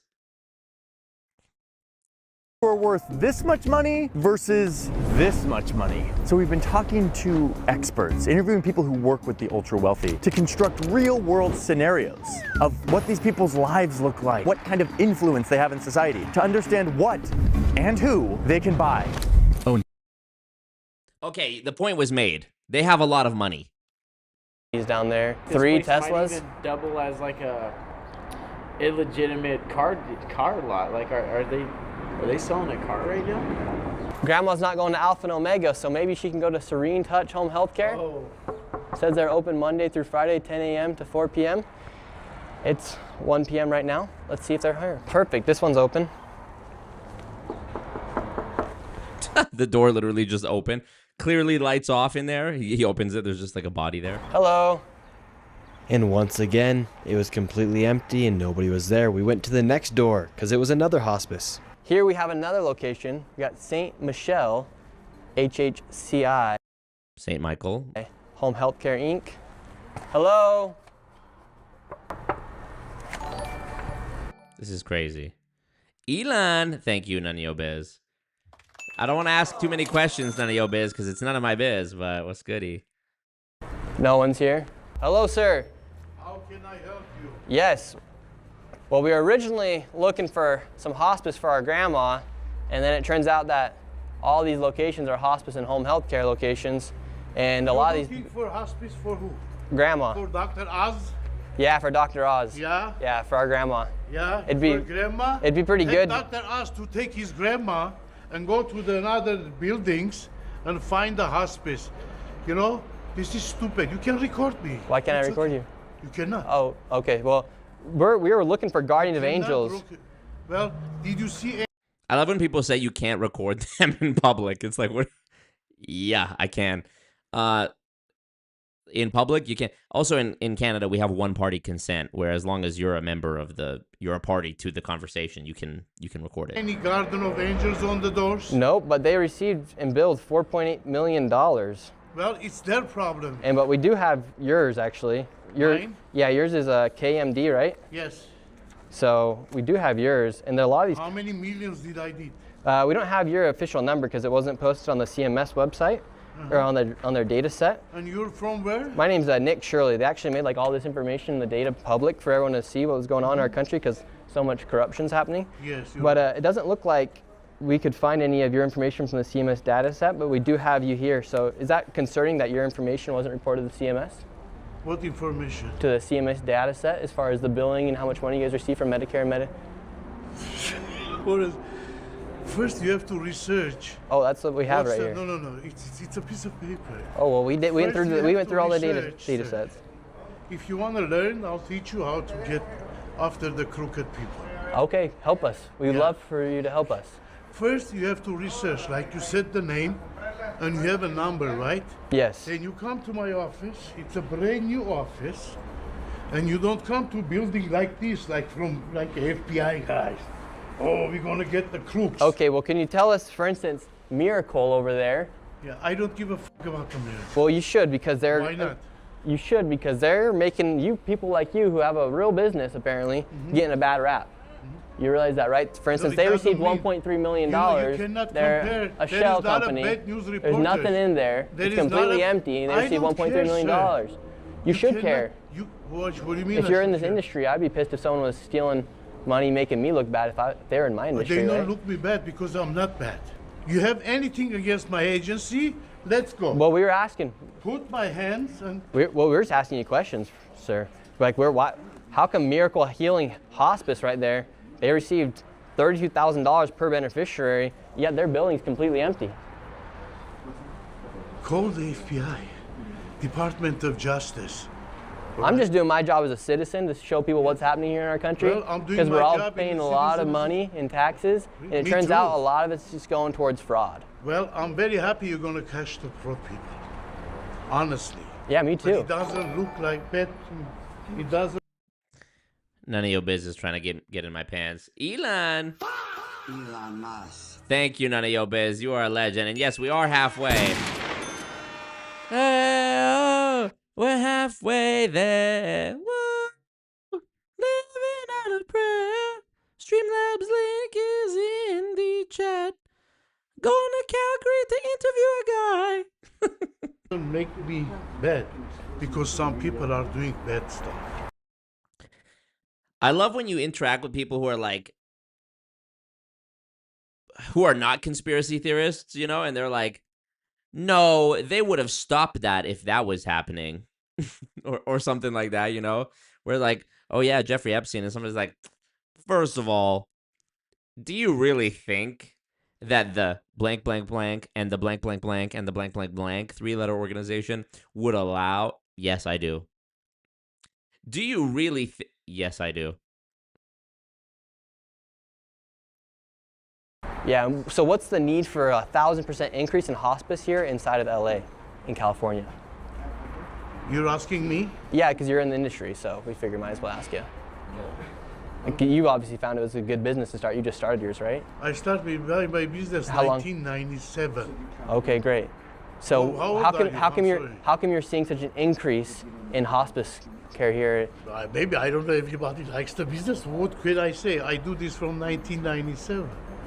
Good for you. And so, since you've been in the industry for so long, why do you think we're seeing a 1,000% increase in hospice care here inside of LA and in California? I cannot answer that question because looks like they're all running out of here. Everyone's heading out.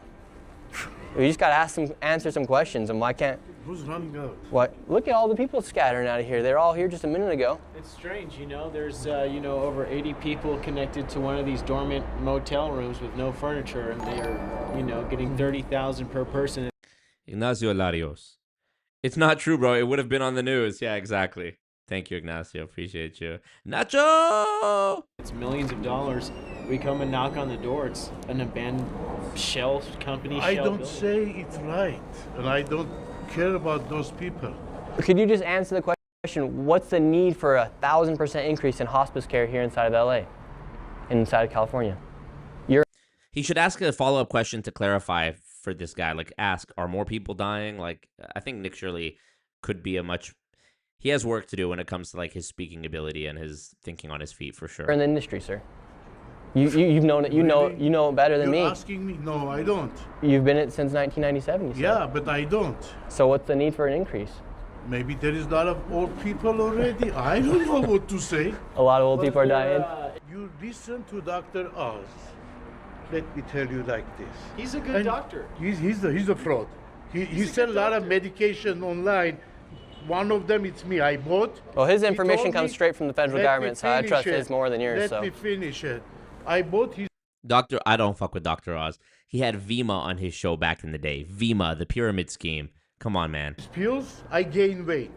Well, you still look like you're pretty heavy, sir. You look healthy to me. Because of Dr. Oz. Oh, you're fat because of Dr. Oz? Yes. Oh, really? Yeah. Sure. Sir, how are you doing? The, this guy doesn't think there's any fraud going on. first of all, not this guy. You have to respect me. What's your name? Doesn't matter. All right, well, this guy with no name. Well, you don't think there's any fraud? Name. What's your name? My name's Nick Shirley. My name is John Boyagin. Okay. John Boyega, the actor from Star Wars? Okay, great. There is a lot of fraud going on, but it's not me. I don't give a who does what. Yeah, we never said you were committing the fraud, Well, sir. We're doing. But why don't you care? Surely you would care, right?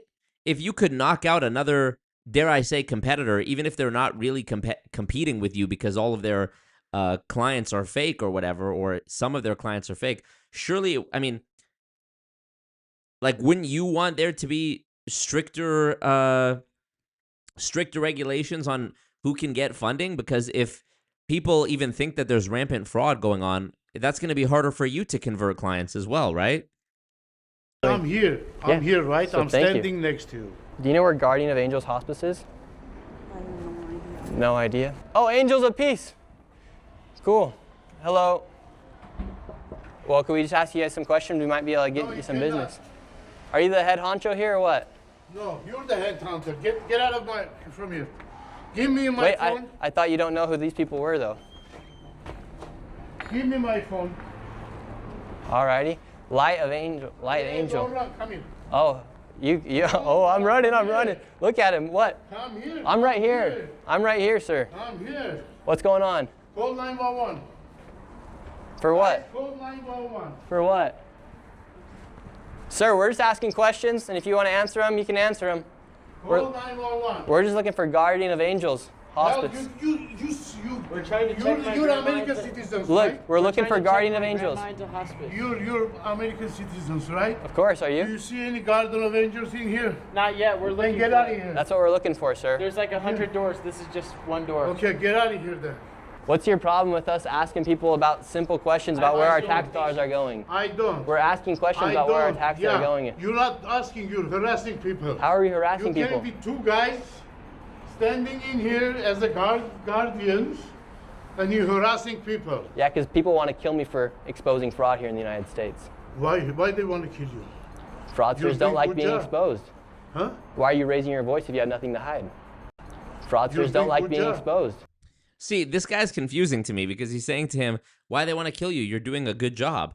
But if you think he's doing a good job, why are you saying call the police and telling him he's harassing people and pulling your phone out? Like, I don't understand. This guy seems a bit sketchy to me. Huh? Why are you raising your voice if you have nothing to hide? You think I'm hiding? What are you so scared You're about me accusing coming me? around here for? I'm not scared. I'm telling you don't harass You're shaking. people. Why are you shaking? Because I have a diabetes. Oh, okay, great. Yeah. But so... I need your full names. Oh, you want my full name? It's on the internet.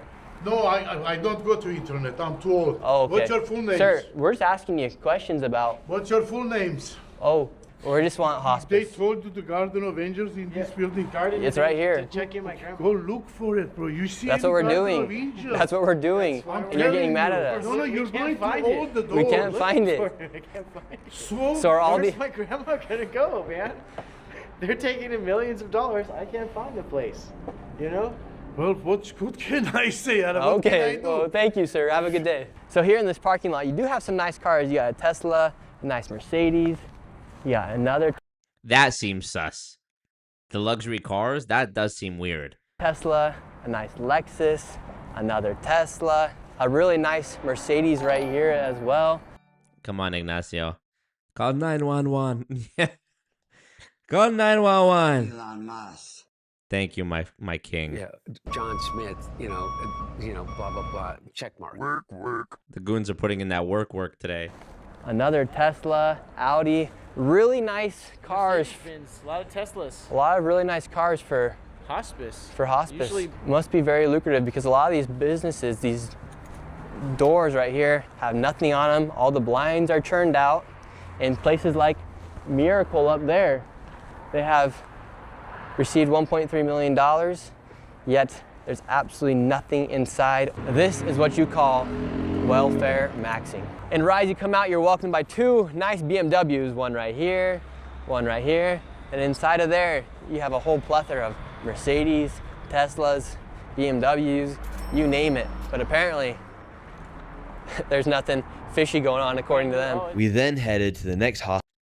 Yeah, I mean, Ben, come on, let's be reasonable here. You're reaching at this point. I have to say you're reaching. Like, even if these offices were what I said before, where it's just like the requisition center, where like it's like the office where they do the admin, and they provide requisition forms to hospitals for people to receive their hospice care either at home or in a hospital or in some other facility, like other geographic location. That doesn't explain why most of these places were empty or closed. He said it's the middle of the afternoon. If we take him at his word that it's the middle of the afternoon and their signs say that they're open between whatever AM and whatever PM and there's no one there, just that alone is enough to raise your eyebrow, no? Hospice compound in search of What up, Anthony? Hospice of Caring Hearts, which billed $2.5 million. However, when we arrived, it was nowhere to be found, but there was a bunch of new hospices that had popped up. So this is how crazy this hospice fraud is here inside of California. You have all of these businesses, they literally open up a business, they just put HFS Hospice Care Inc. They don't have to do anything with the storefront. And then you have another one right here, Relief Home Healthcare. Absolutely empty inside.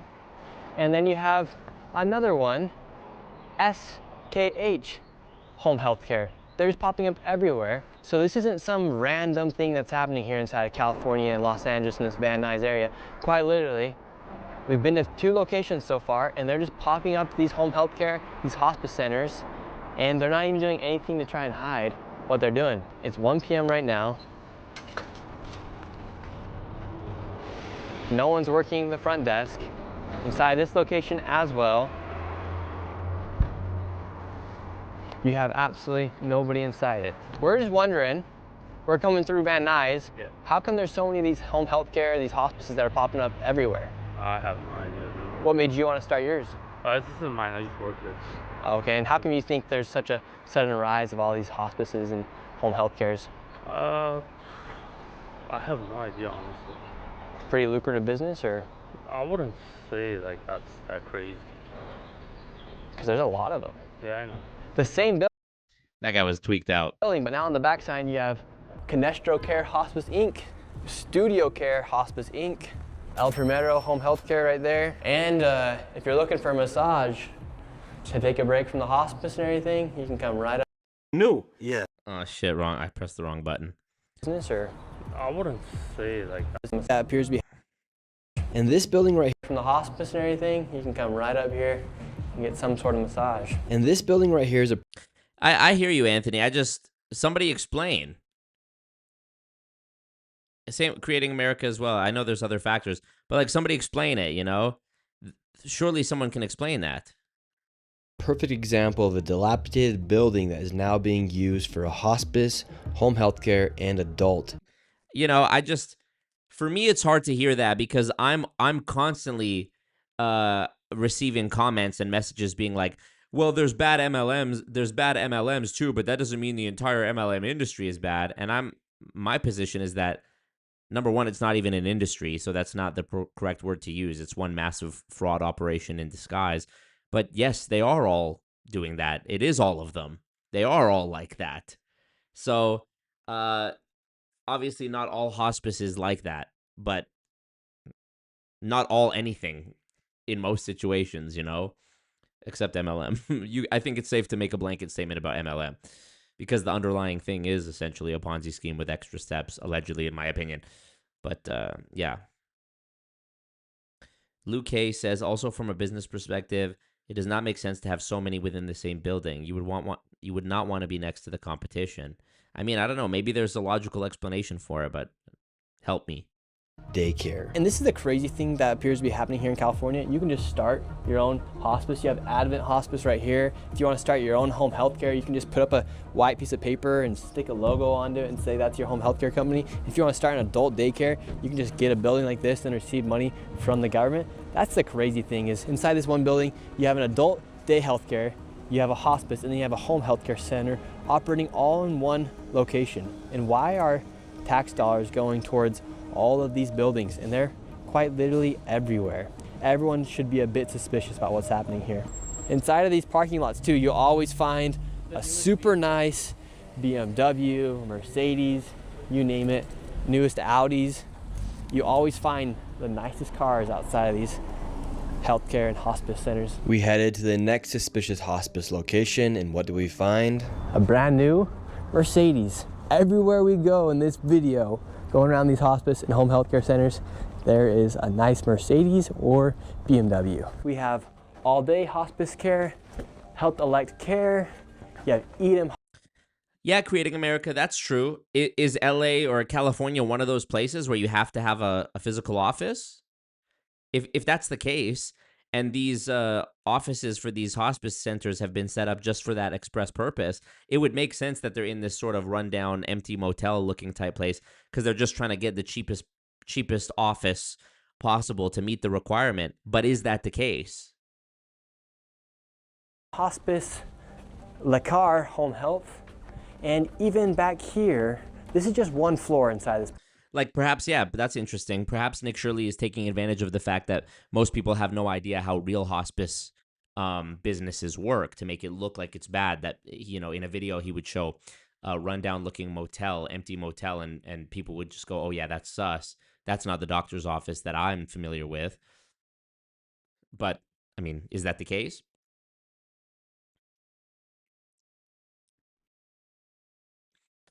The Armenian community is so intimate. They all help each other open up these businesses. My cousins own several legit ones. Interesting. Building, you have Santa Rita Hospice. I don't know what the need is for all these hospice centers, but for instance, All Day Hospice back there, they billed $3.1 million, and per beneficiary, that was $6,000, 24 claims per patient with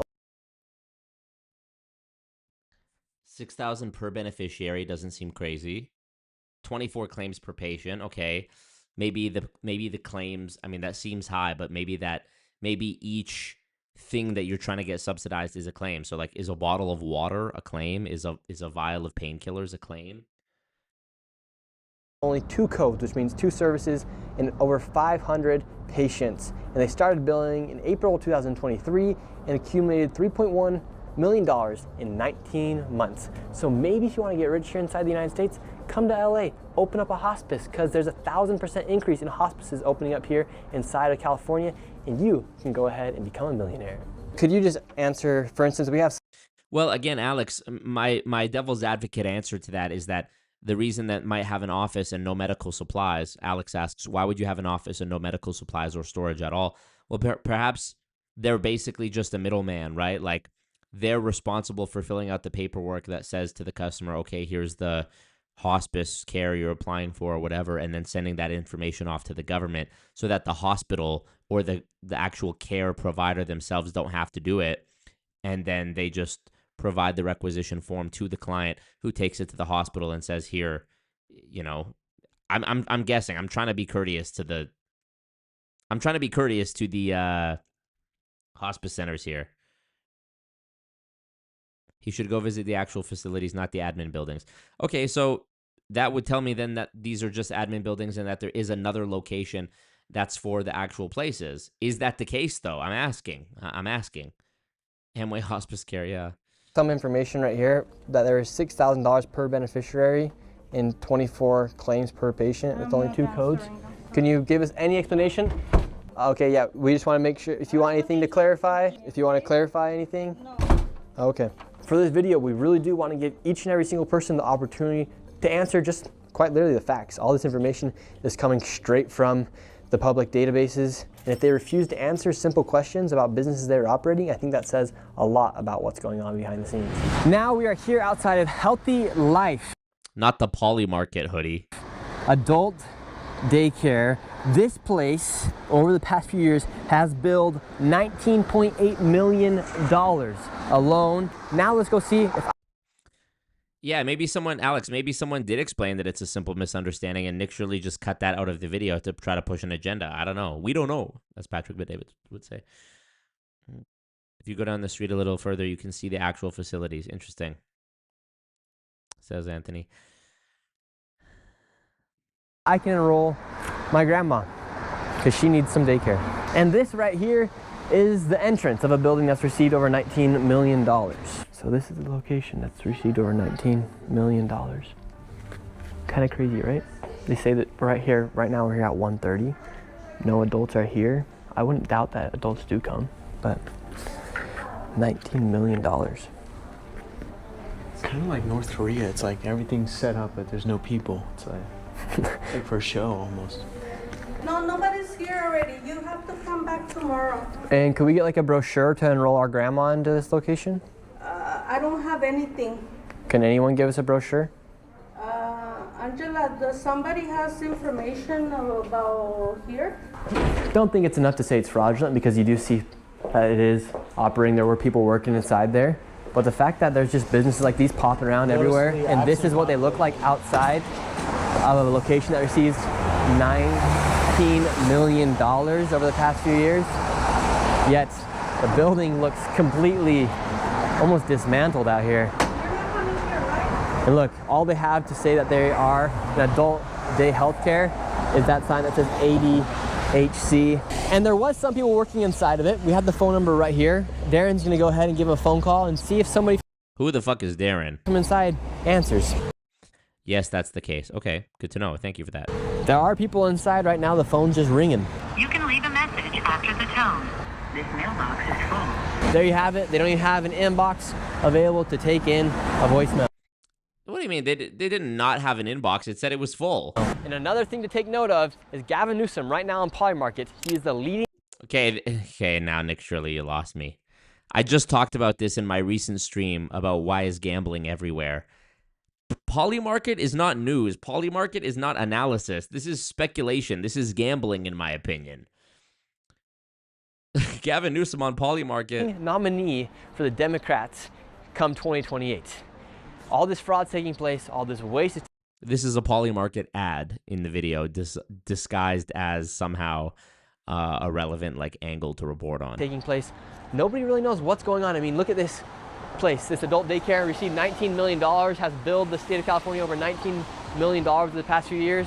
This is all taking place here. So that is something to think about come 2028 with Gavin Newsom leading the Democrats right now on Poly Market. The way these hospices are able to enroll these people and collect money from Medicare and Medi-Cal here inside of California is they collect the Medicare numbers from individuals and then sign them up for hospice without them even knowing. I actually went and spoke with a professional inside of the medical industry to get her opinion on how this all works. We're seeing all of these hospices pop up here. Why is hospice and home health care such a booming business right now? I think it's become a trend of fraud. Honestly, has Go inside, bro. It's raining. You guys are getting wet. I heard about this about 5 years ago during COVID, that people were building hospices and selling them. It was like a business these people made. So it's an easy way to build Medicare with their people's beneficiary numbers that people can easily steal and even purchase and buy. They buy numbers from people and tell them, give me your Medicare beneficiary number and I will give you something in return. And what does that mean, give you my beneficiary number? So there's an ID that you have. Medicare gives you, Medicare is for anybody 65 and over. So they'll give you a Medicare ID number. And that number is what's used to bill Medicare. So essentially, if they can get a number from somebody, it's almost like getting a credit card number, and then from there they can continue to bill and bill and bill and get that Medicare money. Exactly. It's actually more beneficial than finding a credit card these days. Anybody can get a hospice license, actually. You don't need to be a physician. You don't need to be a doctor.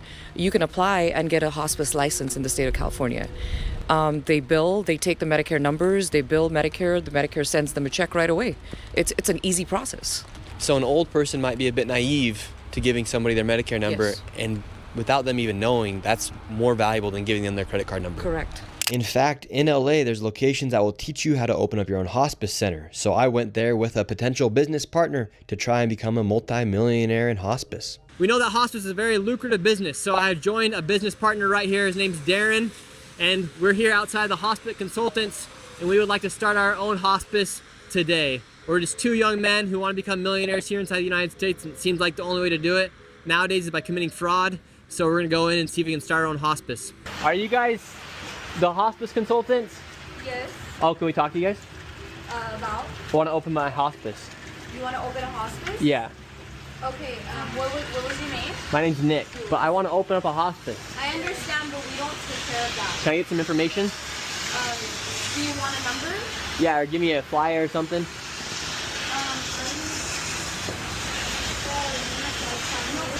And this is the...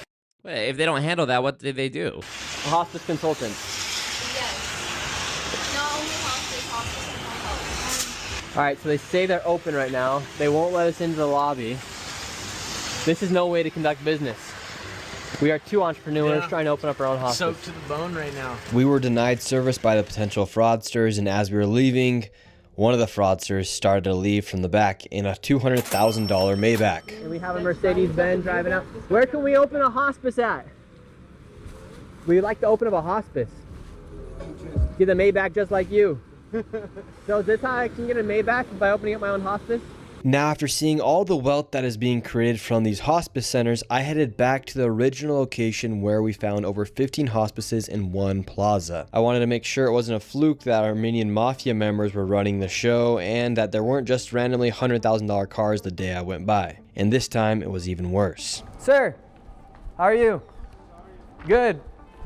So what do you think about all this hospice fraud? Sir, you're in the Cybertruck, driving away, taking money from old people, yet he's just driving away in his Cybertruck, won't even answer any questions.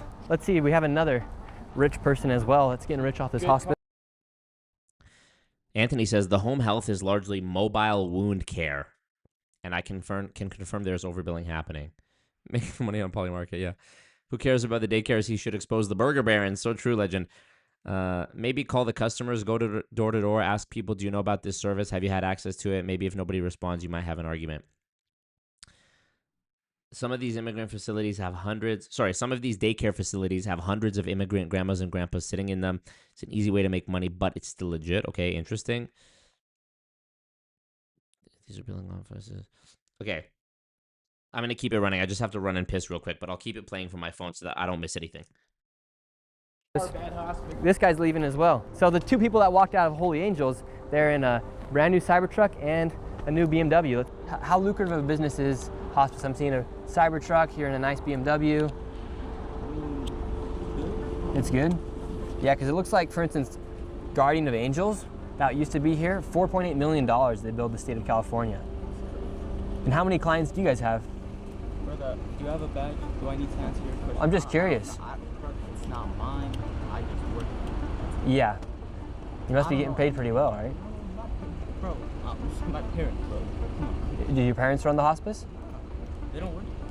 No. Who's that guy in the Cybertruck? He's my uncle. He's your uncle. So it's like a family business to own the hospices. But why was he walking out of the hospice then too? Brother, can you leave me alone? Like these hospices, there's nothing inside of them. If it's not you guys, how come you're in the newest BMW and the newest Cybertruck? Brother, because I can only imagine what the guy who's in charge is because of hospice. Brother, leave me alone. Just all the other hospices? Do you like taking care of old people? Like, are you the one going out visiting the hospice patients, sir? Uh-oh, he's gonna have to do another point turn. Yeah, you guys are in my fucking way. Move. Well, you could just go that way. What's the key to opening up a hospice if I wanted to open up one? Because you're in the family business of hospices. If I want to open my own? What do you do for work here? Huh? What do you do for work here? Why? Oh, we're just looking around. We're seeing all these hospices, so we're just curious. Well, I don't know, man. Word got out that I was inside of the plaza and all the fraudsters started hopping in their cars, leaving the scene. Excuse me. Let's see if they can just answer our questions really quick. Hello, can we ask you a quick question? Driving out in a brand new M8. They can't get out that easy. How can I get an MA as well? Should I open up a hospice?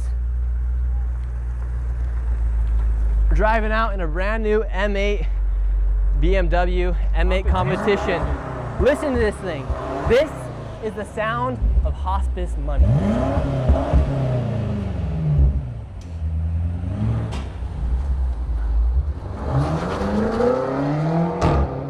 And this is the guy who said he's fat because of Dr. Oz. His business is not open today. Seems like this mafia right here is naming all of their companies after the word angel. We have Angels of Valley Hospice. We have Angels of Haven, Angels of Peace, Light of Angels. Yet the BMWs, one right here, one right there, 2 brand new Mercedes over there. It just is unbelievable the amount of money that these people are making, and they're not even trying to hide it. Buying these luxury cars, each and every single person's wearing some sort of designer clothing as well. And this building looks like it used to be some sort of old motel that has turned into some cash grab, money grab for hospices here. Would you like to give any last statement about what's going on here? No. Nothing? No. Because it seems like it was pretty good family business. Another guy just pulled out in the M8 competition. Good for them, bro. Why are you guys pocket watching, man? Leave the fucking people alone. Because this is taxpayers' dollars that are paying for all this stuff. I like how the sign says Holly Angels, not Holy Angels. They're not even trying. Okay. What the fuck is doing? That ass just working, bro. With taxpayers' dollars receiving money from Medicare, Medicaid, Medi-Cal, you name it. And it just seems like a lot of people are getting rich off of I'm busy, bro. I have work. the death of old people. What do you do for work here? Bro. What?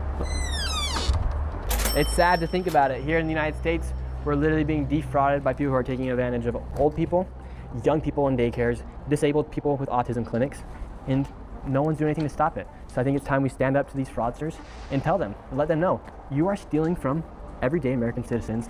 People can't afford homes, rents are expensive, their insurance is expensive, everything's getting more and more expensive, and if we don't crack down on this fraud, national debt's going to continue going up. This is just one of the factors that affects the national debt, and we're going to lose the value of our own dollar. So people, if they want to really fight to keep America great, a great way to do it is by fighting fraud, because this is just unbelievable. You have people driving around in BMWs, M8 competitions, Mercedes. Meanwhile, everyday American citizens are struggling to be able to afford their own bills.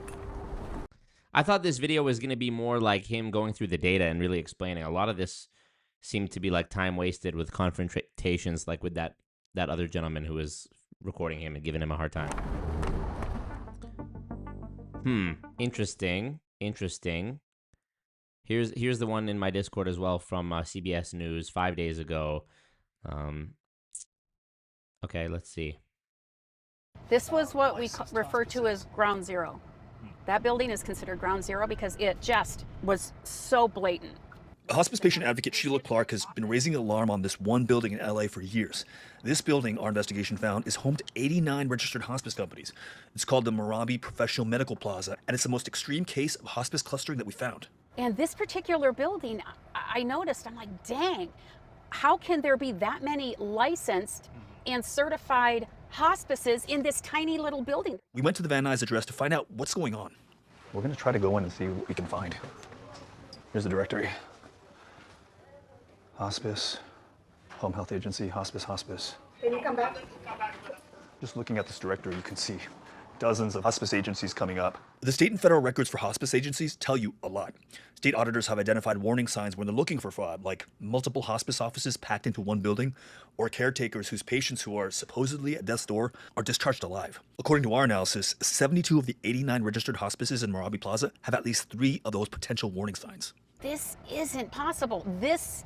It made no sense because I know what a licensed and certified hospice looks like. We weren't the first ones to come to this building. Federal inspection records show that regulators visited multiple suites in Merabi Plaza between 2021 and 2025, and they found nearly 400 violations. At one, a nurse wrote that a patient's family was satisfied with the care, but inspectors found no one from the hospice ever even visited that patient. At another, the patient's chart listed medications for malaria and diabetes, but the patient told inspectors he wasn't taking either one. And at that same company, a hospice social worker wrote about a family's grief when their loved one had passed, but there is no evidence the patient was actually dead. These hospices have been billing Medicare for reimbursement with your tax dollars for years. Why are we still seeing such, rampant signs of this? Why hasn't more been done? This agent guy is so sexy. What's going on? We're committed to tackling the issue until we root it out and extinguish all fraud. So who's working to fix this? Well, the state attorney general is the one responsible for investigating the industry here in California. California is always going to have the biggest numbers. We're the biggest state. We're the fourth largest economy in the world. We have the most people of any state. And but this issue is unacceptable, and we need to keep tackling it and do more. We're also following the money here. Medicare is federally administered. It's your federal tax dollars going to these hospices. So we sat down with Dr. Mehmet Oz, who heads the Centers for Medicare and Medicaid Services. Interesting. Is this accelerating the enforcement, the shutting down of these hospices? We have dramatically accelerated He's gesture gooning. our ability to take out the bad guys by stopping their payments. And that's the big mindset shift. I want to make it clear, we're not going to pay you money just because you sent me a piece of paper with a bill. Oh, gesture or jester? I know about jester. Jester maxing? On it. We're going to check to make sure that's legitimate and that document is evidence that you actually performed something that's helpful to the American people, or you're not getting money from us. When we went back to Marabi Plaza, we found the building's owner, Kambiz Marabi. I have vacancies. Tenant. Guilty. I just take one look at this guy and I go, guilty. Would come in as long as they're legit. Yeah. They have valid things that we need. I rent. I'm not a police or keeper of what they do, how they do business. So from your perspective, they're licensed. That's obviously the first sort of barometer of, measuring whether it's a legit business or not. Absolutely. And look, maybe state and the federal government. Legend Gaming, how dare you?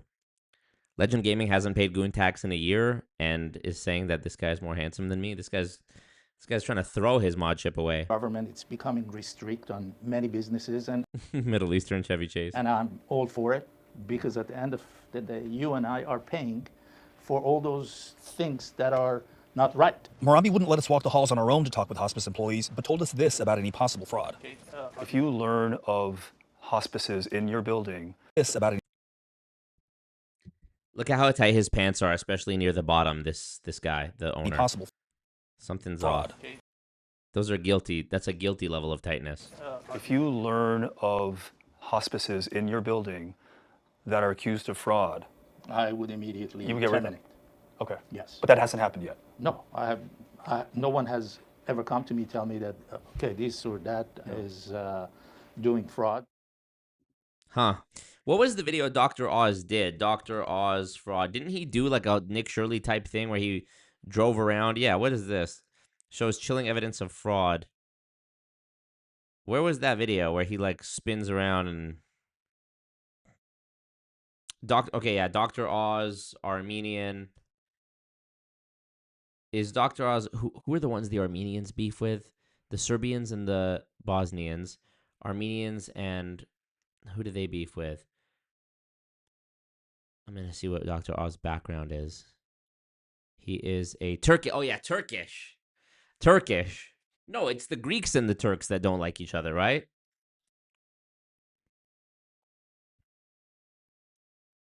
Okay, let's see. New at 6, Governor Newsom says his office is taking a close look at a video Dr. Oz shot here in L.A. Newsom says he's reviewing reports that Dr. Oz targeted the local Armenian American community. And now News reporter Liz Nagy is live in our newsroom with a look at how this video is impacting one business owner. Liz. David Giovanna, an Armenian bakery owner in the San Fernando Valley, says his business is down 30% in just a day after he says he was targeted in a social media lie from the Trump administration. So you can see these are medical buildings. They've got Cyrillic writing. From the backseat of a car traveling through Van Nuys in a pre-produced video posted to his X account Tuesday, reality TV physician turned Medicare administrator Dr. Mehmet Oz launches a string of criminal allegations. What we have learned is there's roughly $3.5 billion of fraud taking place here in Los Angeles in hospice and home care. As the camera cuts to this standing shot, Dr. Oz fires a targeted verbal shot. It's run, quite a bit of it, by the Russian Armenian mafia. You notice the lettering and language behind me is of that dialect. I'm really disappointed. That Cyrillic writing is on the sign of Moses Bislamayan's family-owned bakery. Recording my son and location and talking about some kind of fraud going on here. We have nothing to do with it. In much of the 2-minute video, Dr. Oz is staged directly underneath Bislamayan's sign, zooming in as the federal official says. It also highlights the fact that this is an organized crime, mafia deal. Mafia, there is no Armenian mafia going on here. We're just hardworking businessmen. I don't understand why he's mentioning just Armenians, okay, and Russians, especially Russian Armenians. A spokesperson for the Armenian National Congress here in Southern California notes, this isn't the first time that he's picked on the Armenians, especially with his close ties to Erdogan, with his close ties to the Turkish President Erdogan. Governor Gavin Newsom responded on X, writing, "Our office is reviewing reports that Dr. Mehmet Oz targeted the Armenian American community in Southern California recently, making racially charged claims of fraud outside Armenian-owned businesses, including a popular bakery. Given the historic sensitivities involved, we are taking these allegations seriously." Bislamayan now says he is terrified to do business. We reached out to the Centers for Medicare and Medicaid Services for a response from Dr. Oz about Governor Newsom's statement. They directed us to his post on X, saying if there were a real defense for California's fraud crisis, we'd hear it. CMS and law enforcement will keep doing the actual work, going after fraudsters, period. That was the response, David. Interesting. Directed at gay community in Southern California. See, why did they turn it into a race thing again? She waited 50 years for Bumbaclaw, Bill Cosby. Bill Cosby loses $59 million sex assault lawsuit in California. Bumbaclaw. justice. A woman says back in the early 70s, Bill Cosby invited her to his comedy show and then drugged and raped her. Now, a jury has awarded her almost $60 million. But will Cosby pay up? Jim Murray spoke with the woman about her victory in court. Bill Cosby has been ordered to pay a whopping $59 million to a sexual assault victim. And the woman who won that stinging verdict yesterday is speaking out to Inside Edition today. How do you feel after all of these years being victorious in this case? It's amazing. It's bigger than just me. It sends a message that it's never. 50 years ago, 1972. Okay, I hope they say in this video, but I'm actually curious to know, like, what evidence are you even able to rely on after that much time? Never too late to report sexual assault. Donna Motzinger is now 84. She says the disgraced TV icon raped her 54 years ago when she was a 30-year-old waitress at a celebrity bar near San Francisco. She claims Cosby invited her to his comedy show and gave her wine and 2 pills that she thought were aspirin. She says she went in and out of consciousness and that 2 men carried her into a limo.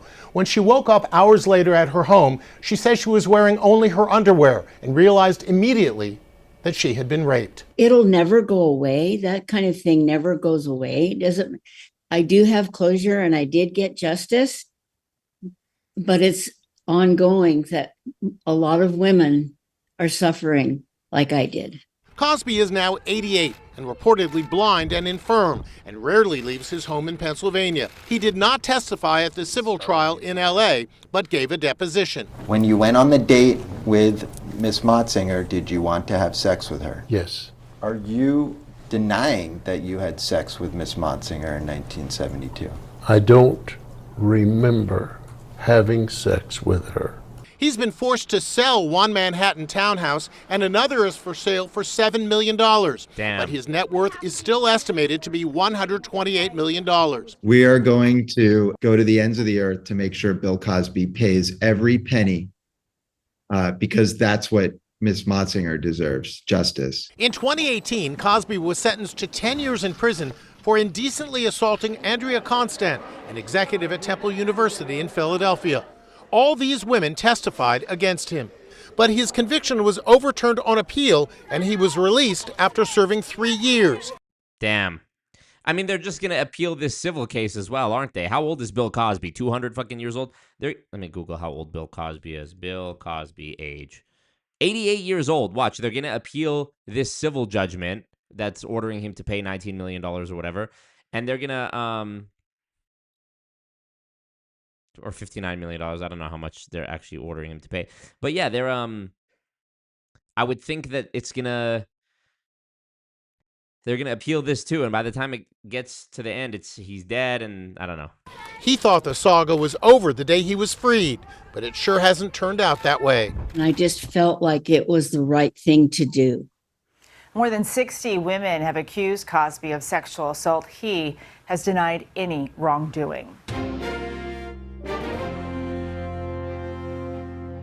Interesting. What's this you posted in the Discord, Benjamin? Circle of Power. What is that? Tomorrow they're Fuck going is to this up here? remake our image. You've been dumped on, girls, and it's right in here. Okay, I'll save this till later. Watch later. There's also, you wanted me to watch this video about Nick Shirley apparently getting confronted about some lie he had published. Let me see here.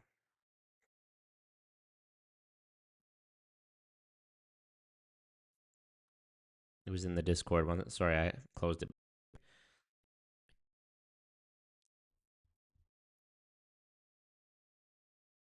Nick Shirley confronted over infamous Kiev propaganda video. So here's the caption you put up. $175 billion goes a long way. This is the capital of Ukraine.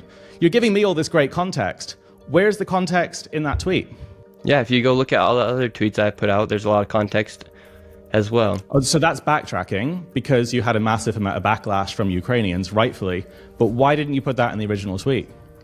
Because that wasn't the idea of the original tweet. Do you understand why people in this country Didn't have Dr. Oz being an Armenian genocide denier on my bingo card. The Armenian Mafia is in Glendale. This one guy was always giving me expensive gifts and I didn't ask any questions. LOL. Yeah, Glendale was where I went to film that video with the guys who argued with me.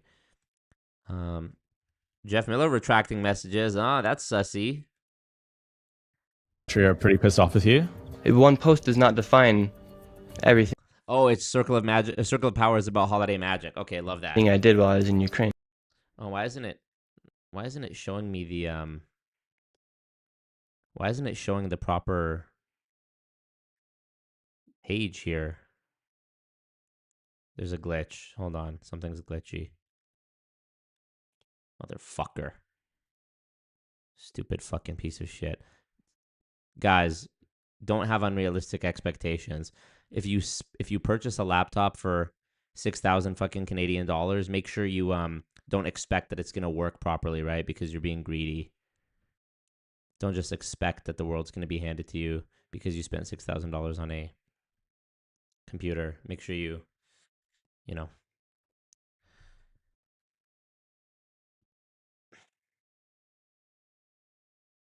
For fuck's sakes. Sorry, what I'm trying to do right now, which you're not able to see, is change the source. There we go. Holy fuck. Actually insane. Okay, here's the video that we're talking about here. So here's the caption you put up. $175 billion goes a long way. This is the capital of Ukraine. You're giving me all this great context. Where's the context in that tweet? Yeah, if you go look at all the other tweets I put out, there's a lot of context as well. Oh, so that's backtracking because you had a massive amount of backlash from Ukrainians, rightfully. But why didn't you put that in the original tweet? Because that wasn't the idea of the original tweet. Do you understand why people in this country are pretty pissed off with you? One post does not define everything I did while I was in Ukraine. Well, I think what you were doing is to try and show that there maybe isn't a war in Ukraine. You were basically trying to ride this sort of Tim Pool grifter type wave, saying, pulling silly faces, smirking at the people of this country, saying, this is where your tax dollars are going. You cannot avoid that. That is literally what you did. Everybody agrees. Everybody in the comments agrees. That's what you were doing. Why can't you admit that? Because I do not believe by making satire on the internet commits a crime by any means. And Okay, so going back. This is a huge revelation. So you were actually doing satire? In that post. So it was satire? Is there anything wrong with satire? I know exactly what you were trying to do. You failed in doing it because you've received more backlash and more hate than support, and I guess now you're backpedaling. I wouldn't say that. What would you say then? Where did you go in East Ukraine? I went to, isn't Bucha East Ukraine? Or I went somewhere where there was Bucha. So Bucha is a 20-minute drive north of Kyiv. Where did you go in East Ukraine? That's where I went. I went to Bucha. Is that not east of Ukraine? Oh, God. It makes me despair that you've come here, you don't even know the difference between East Ukraine and somewhere that's a 20-minute drive north of Kyiv, and you put out content that's genuinely extremely damaging. Nick Shirley came here to Ukraine and produced one of the most egregious pieces of propaganda I've seen since the start of this war. His video undermining the war and showing that apparent taxpayers' money is being wasted on luxury cars here has amassed millions of views, hundreds of thousands of comments. Schrodinger's douchebag, when you say something is a joke or satire only after getting called out for it. And it's been shared by some of the Kremlin's biggest mouthpieces. So I have an exclusive interview with Nick to find out exactly why he did this. Well, let me know when you're good. Yeah, let's do it. Okay, so I spoke to your fixers and they said that they took you to Bucha, where there are mass graves. They said that they took you to a hospital that was bombed. Having seen all of that, why is it that you decided for your first report to be about the luxury of Kyiv and Americans' tax dollars being wasted? Yeah, it's a good question. Quite frankly, I'm still putting together a documentary I had. That was a clip I filmed just walking around while I was in Kyiv. And I do believe that here in the United States, there's a lot of misconceptions as far as where tax dollars are being sent. And we have the right to understand where things are going. And that by posting a video like that doesn't make me a pro-Russian by any means. By every mean, I'm very pro-Ukrainian. Well, you're saying there's a lot of misconceptions about where the American tax dollars are going. Do you think you're adding to those misconceptions by showing a few luxury cars in the capital of this country and then pulling silly faces? Do you think you're actually adding to that? I do not, actually.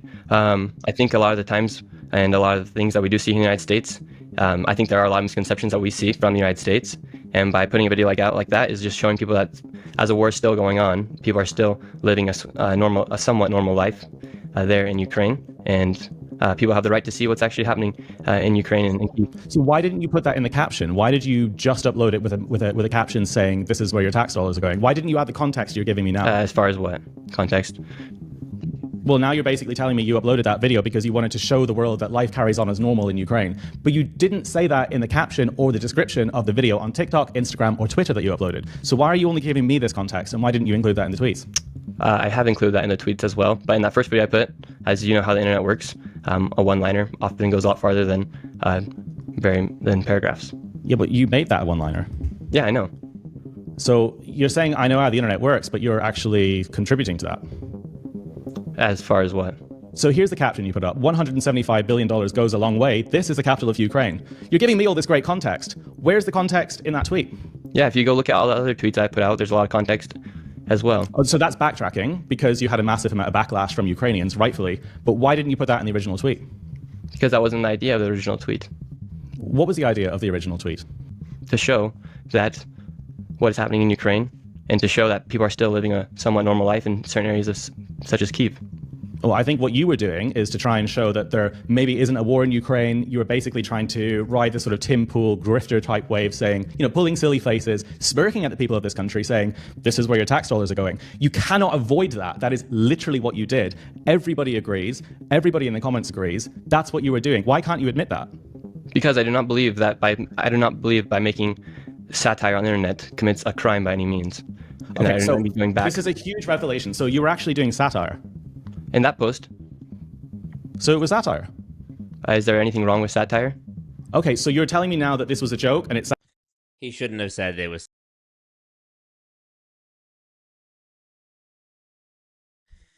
He should have stood on business if he was really about it like that. He really should have, if that's what he thought. Satire, and this wasn't your actual reporting. This wasn't you being a journalist. What do you mean? Well, you were being satirical, right? You were joking. You're saying that this tweet was satire. The original report that you put out on TikTok, Instagram, and Twitter was satire. That was the first video I put out, and if you continue to follow me and watch the videos that will be coming out, you will very much see. No, I've seen the backtracking, but why didn't you make it clear that it was satire? Isn't that very obvious that it's clear that it's satire? No, because it's been retweeted and amplified by pro-Russian accounts that are very serious accounts, and actually it's... I don't even know who those accounts are. Okay, well, I can send you that information. A second point. So 2 days ago, Romy Bank commented on your Instagram video saying, go east to Ukraine. That's the real Ukraine. It's beautiful and wild, but being bombed. And you replied saying, I visited East Ukraine as well. I will show you in the coming days. Where did you go in East Ukraine? I went to, isn't Bucha East Ukraine? Or I went somewhere where there was Bucha. So Bucha is a 20-minute drive north of Kyiv. Where did you go in East Ukraine? That's where I went. I went to Bucha. Is that not east of Ukraine? Oh, God. It makes me despair that you've come here, you don't even know the difference between East Ukraine and somewhere that's a 20-minute drive north of Kyiv, and you've put out content that's genuinely extremely damaging. if you look at the comments on your TikTok, if you look at the comments on your Instagram, there are an incredible number of young people saying, oh, it looks like our money's being wasted. Oh, it looks like there's no war in Ukraine. Oh, it looks like Donald Trump was right. How do you feel when you read those comments? You have actually added to that discourse. Well, I think we as Americans, we have the right to understand, and I think it might be a misconception on the American side as well, because if you lived in America, you'd see the news that we receive, and there's a lot of distrust going on with the Americans in the political But you're sphere. saying, but you also said 5 minutes ago that the post you posted was satire. So were you trying to wake up Americans to the truth, or were you just doing satire? Which is it? A bit of both. Okay, so it's satire, but it's also the harsh reality of the war. I mean, those two things don't cross over. That wasn't to show the harsh reality of the war. It was to show that there's still a normal life that is able to be had in Ukraine. Why didn't you say that? I have said that. One post does not define everything I did while I was in Ukraine. I think one post that gets millions of views across all platforms pretty much defines your trip here. Do you understand why people in this country are pretty pissed off with you? I do understand, and I feel bad if that is the case. And I hope to fix I don't think it was necessary for me to go to the front lines. And the time that I was there, we did try to make it happen. And the two people that we did reach out to, we weren't able to coordinate with them to get me to go there. Yeah, but you told Corey, my friend, that that you didn't want to go to those places, and that you said that, and then publicly you said you couldn't get accreditation to go to the front lines. That's why you didn't go. Why weren't you just honest and say that you were too scared to go to those places?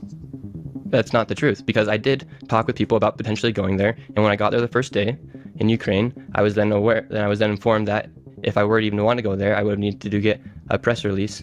I would have to get press credentials. No, so that's not true at all. No. Corey told you that you could easily go to Kharkiv. I could go to Kharkiv tomorrow if I wanted to go. I've been there a million times. Why didn't you get on the train and go to Kharkiv? What were you worried about if there's no war going on? It wasn't necessary for me to go to Kharkiv. There was a lot of stuff to document in my 3 days while I was just in Ukraine.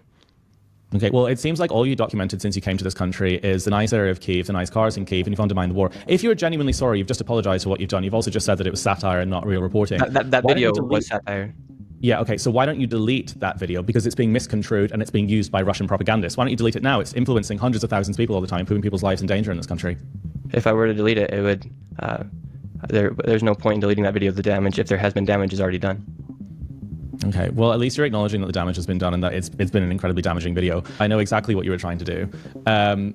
You failed in doing it because you've received more backlash and more hate than support, and I guess now you're backpedaling. I wouldn't say that. What would you say then? Well, if you read people from Ukraine, you're obviously getting the Ukrainian comments. If you read people from America, they are obviously upset as well with what's going on.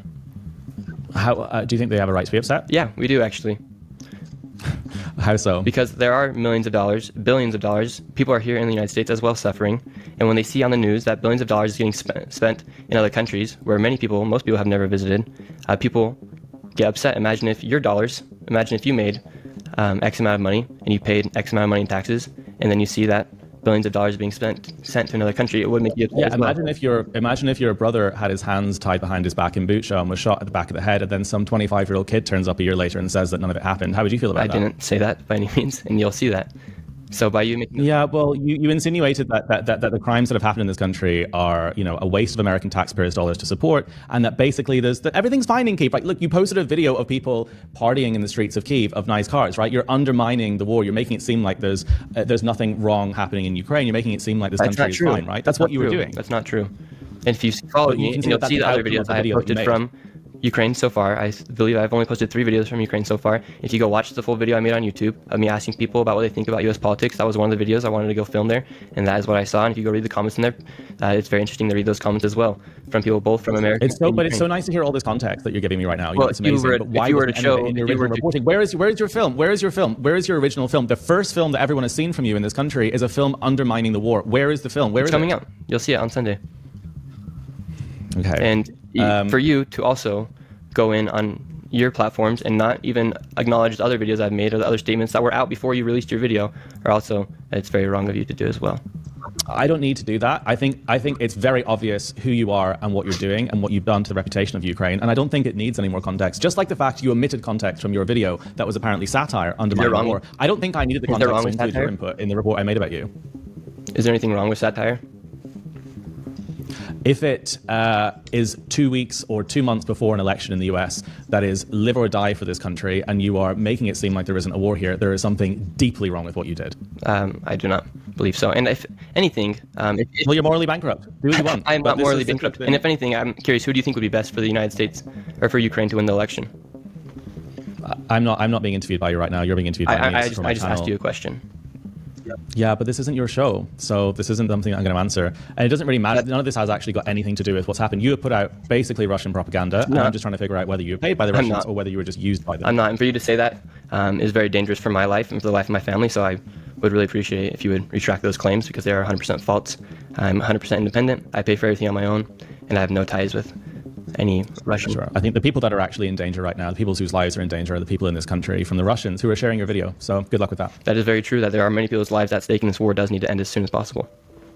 So it appears that Nick has basically said that it was satire, tried to backpedal, tried to apologize, but he refuses to take the video down. And I guess the views, the likes, and the monetization is just too alluring for him. So thank you for watching this video. I hope you enjoyed it, even though it was probably quite a tough watch. I'm here full-time in Ukraine as a journalist. I make reports every day about what is going on in this country. If you like to...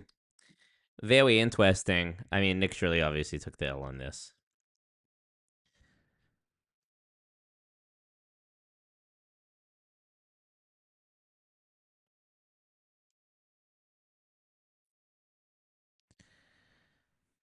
Very sus, very interesting. I just have come across something, by the way. I've come across something that I want to watch. Excuse me. I've come across something that I want to look at. I know I did a stream a couple days ago about gambling and how gambling is rampant. And I've just come across this while doing a little bit of Googling. And I have to watch this. Hold on. I'm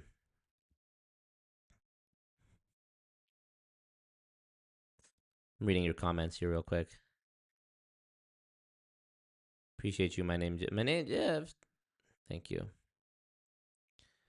That's why YouTube journalism losing respect. It was a joke, bro. Yeah, I'm not saying it was a joke. I'm here in court getting sued to this day, losing years of my life and literally all of my money going to court to stand on business. You won't find no it's a joke from me.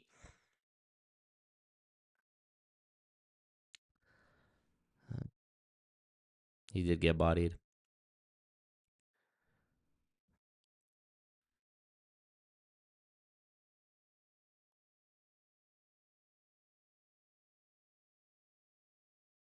Nick Shirley only lost because he wasn't wearing Polymarket merchandise. So true. I want to watch this video. It's called The Consultant Who Bankrupted Casinos by Mistake. We're going to watch this. It was only published 5 months ago. And I'm going to tell you why it's important for me to watch this when we're done. It's only 14 minutes long, but I have a revelation to tell you about this video. April 2001, Las And I haven't seen this yet, but I have a revelation to share with you. Vegas Strip. 1,200 slot machines just went dark simultaneously across North America, the largest emergency shutdown in casino history. But right now, inside Caesar's Palace, a player is pressing 5 buttons in a specific sequence on a machine. The screen freezes, then it dumps $600 into the tray. He does it again, and another $600. Security cameras record nothing suspicious, just a lucky streak. Here's what doesn't make sense. How did a software consultant from Edmonton discover a backdoor that turned every WMS slot machine into an ATM? Okay, so I'm just going to tell you, I used to work at a casino in Edmonton. This video was put out 5 months ago. I worked at this casino in Edmonton 10 years ago, and I know this person. I know the person that this video is talking about, who found this exploit in the slot machines that allowed you to get $600 every time by pressing a certain sequence of buttons. And we're going to watch this, and then I'll tell you a bit more. And why did he give away a secret worth $50 million for free? December 1999, Edmonton's Palace Casino. Zeus Yagi feeds another quarter into video poker machine 2847, a WMS gaming model called multi-poker. The temperature outside hits minus 23 degrees Celsius.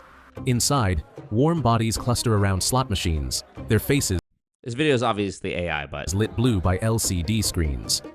Zeus Your buddy works at the River Cree. That's where I used to work, Jeff Miller. That's the casino I used to work at. It's crazy how much money casinos make. Yeah, tell me about it. It's insane. Ignores the elderly woman next to him, $50 million.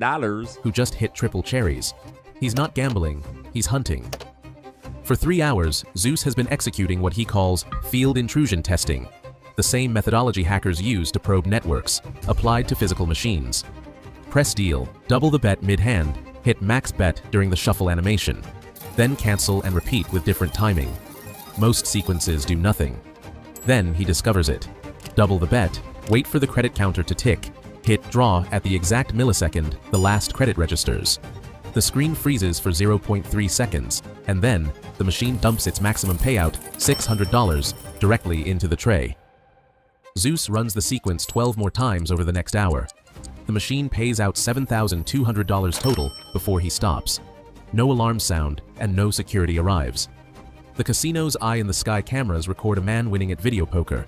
Nothing unusual there, except Zeus knows he's just discovered a backdoor that exists in every WMS multi-poker machine across North America.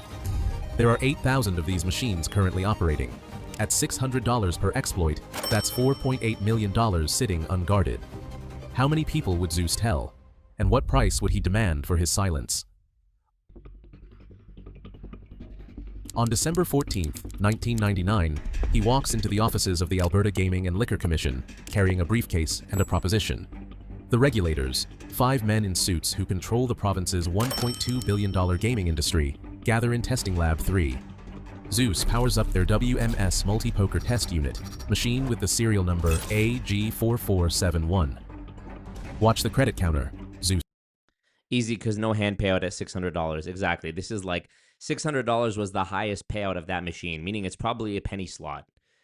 Says. He inserts $20, doubles his bet on a pair of jacks. His index finger hovers over the draw button. The instant the credit display changes from 19 to 18, he strikes. The machine freezes, and 3 seconds later, royal flush, the highest payout, $600. Again, says the lead regulator, a former RCMP officer named Morrison. Zeus repeats the exploit and gets $600. Then again, $600. In 5 minutes, he's drained $1,800 from a machine programmed to pay out one jackpot every 40,000 hands. The exploit works because of a buffer overflow in the machine's random number generator. When the draw command arrives at the exact microsecond the credit register updates, it corrupts the memory address storing the dealt cards. The machine defaults to its error handling routine, which inexplicably contains a pre-programmed royal flush. WMS's own programmers had accidentally created a master key. Zeus explains his terms. He wants $250,000 from WMS Gaming to help patch their machine. Super light. If I was WMS Gaming, I'd have been like, thank you. Because realistically, what would have been stopping him from just running this exploit for as long as that machine existed? It's a fraction of what the bug could cost them. By his calculations, a coordinated attack could drain $50,000 per day from casinos. WMS Gaming, a company that reported $127 million in revenue last year, counters with $50,000. The same amount. What an insult. What an insult. You literally found an infinite money glitch that you could exploit like it was nothing if you wanted to. As far as I know, he wasn't doing anything illegal. As far as I know, I don't know much about, if you knew that there was a glitch in the machine, I would think that that's the fault of the company, right? So I don't know if that's illegal at all, but $50,000, come on, dude. They'd pay a junior programmer's annual. Mind you, this is in the year 1999, so $50,000 was worth a lot more, but still. Salary. Zeus hangs up the phone. If you discovered a way to print money legally and the people you tried to warn offered you pocket change, what would you do? More importantly, what would you do if you knew exactly how to make them regret it? I know what that feels like a little bit, being offered pocket change, If you discovered a way to print. More importantly, what would you do if you knew exactly how to make them regret it? February 23, 2000. Zeus logs into CasinoMeister.com, a gambling forum with 18,000 active members. He types 9 paragraphs that will cost the casino industry millions. His post, titled WMSSLOT MACHINEFATALFLAW. LOL, obvious AI video. WMS slot machine fatal flaw. Did the person who uploaded this not even watch it back? Includes the complete button sequence, timing instructions, and a list of vulnerable machine models. He adds one line that will haunt WMS executives. Since WMS refused reasonable compensation for this discovery, I'm making it public domain. Within 6 hours, his post has 3,400 views. Damn, so even if a couple of these people took this forum post at its word and went into the casino that day or that weekend or whatever and did this, that's, I mean, the casino, the WMS gaming company could lose $50,000 that day. Players screenshot the instructions and forward them to friends. By sunrise, someone has translated them into Spanish, French, and Mandarin. A user named Roulette King reports successfully testing the exploit at Caesar's Palace. Another confirms it works at the Venetian. By the way, subscribe if you want to see how Amateur Hour. March 3rd, 2000. Two friends from Calgary, identified in court documents only as RL and MT, drive 18 hours straight through Montana, Idaho, and Nevada, hitting 11 casinos. They exploit 43 machines for a combined $67,000. 6-7? See, just two guys got $67,000 out of the exploit, and they wanted to pay Zeus $50K. I'll get into how I know Zeus after this, the guy who discovered the exploit. Before anyone notices the pattern. In Detroit's Motor City Casino, a group of auto workers splits $23,000 from 6 machines during a single shift change when security is distracted. The Mohegan Sun in Connecticut loses $41,000 in one weekend. The total confirmed losses by March 10th are $1.3 million. Could have paid me $250,000. Could have paid me $250K in $1999 and all of this would have been dealt with, but now you want to play. But the suspected losses triple that. WMS Gaming stock price drops 8% in 5 days. And imagine if this happened during the modern age of YouTube. This was in 1999, before people were really on the internet like that. And this guy, a text post of paragraphs, written paragraphs on a gambling forum had this effect. Imagine if this was a YouTube video today. March 7th, their lawyers secure an Alberta Court of Queen's bench order to raid Zeus's home. Insane that this is even a thing. That anyone other than the police could get an order to raid your home. 8 officers and technicians arrive at his Calgary townhouse at 6 a.m. They seize 4 computers, 200 CDROMS, and every piece of paper in his office. They return twice more that week, photographing his workspace, copying his hard drives. But they find nothing illegal, just the same information Zeus had already posted online. WMS files a $10 million lawsuit against Zeus for malicious interference with economic relations. Zeus countersues for $1 million for defamation. He also sues the Alberta Gaming Commission for $2 million, claiming they leaked his name to the press. The commission responds by banning Zeus from every casino in Alberta for life. Michigan issues a warrant for his arrest on fraud charges, and Illinois launches a criminal investigation. But which machines still contained the exploit? And how many millions would disappear before WMS could patch them all? March 15th, 2000. My 4th birthday. WMS engineers work 20-hour shifts writing patches for 17 different software versions across 8 machine models. Each patch must be tested, certified by regulators in 37 jurisdictions, then physically installed by technicians. The process that normally takes 6 months has to happen in 3 weeks. In Illinois, 1,200 machines go offline simultaneously, the largest recall in gaming history. The state loses $400,000 per day in tax revenue. Nevada casinos report combined losses of $2.1 million from the exploit, plus $3.4 million in lost revenue from disabled machines. Michigan fines WMS $100,000 for gross negligence in software testing. New Jersey suspends WMS's license for 60 days. An internal WMS memo leaked to the press reveals the true scope. Millions of dollars lost in lost revenue at this point. And you could have just paid my boy $250 to begin with, and this would have all been kept secret. The company estimates 3,000 players successfully use the exploit across North America.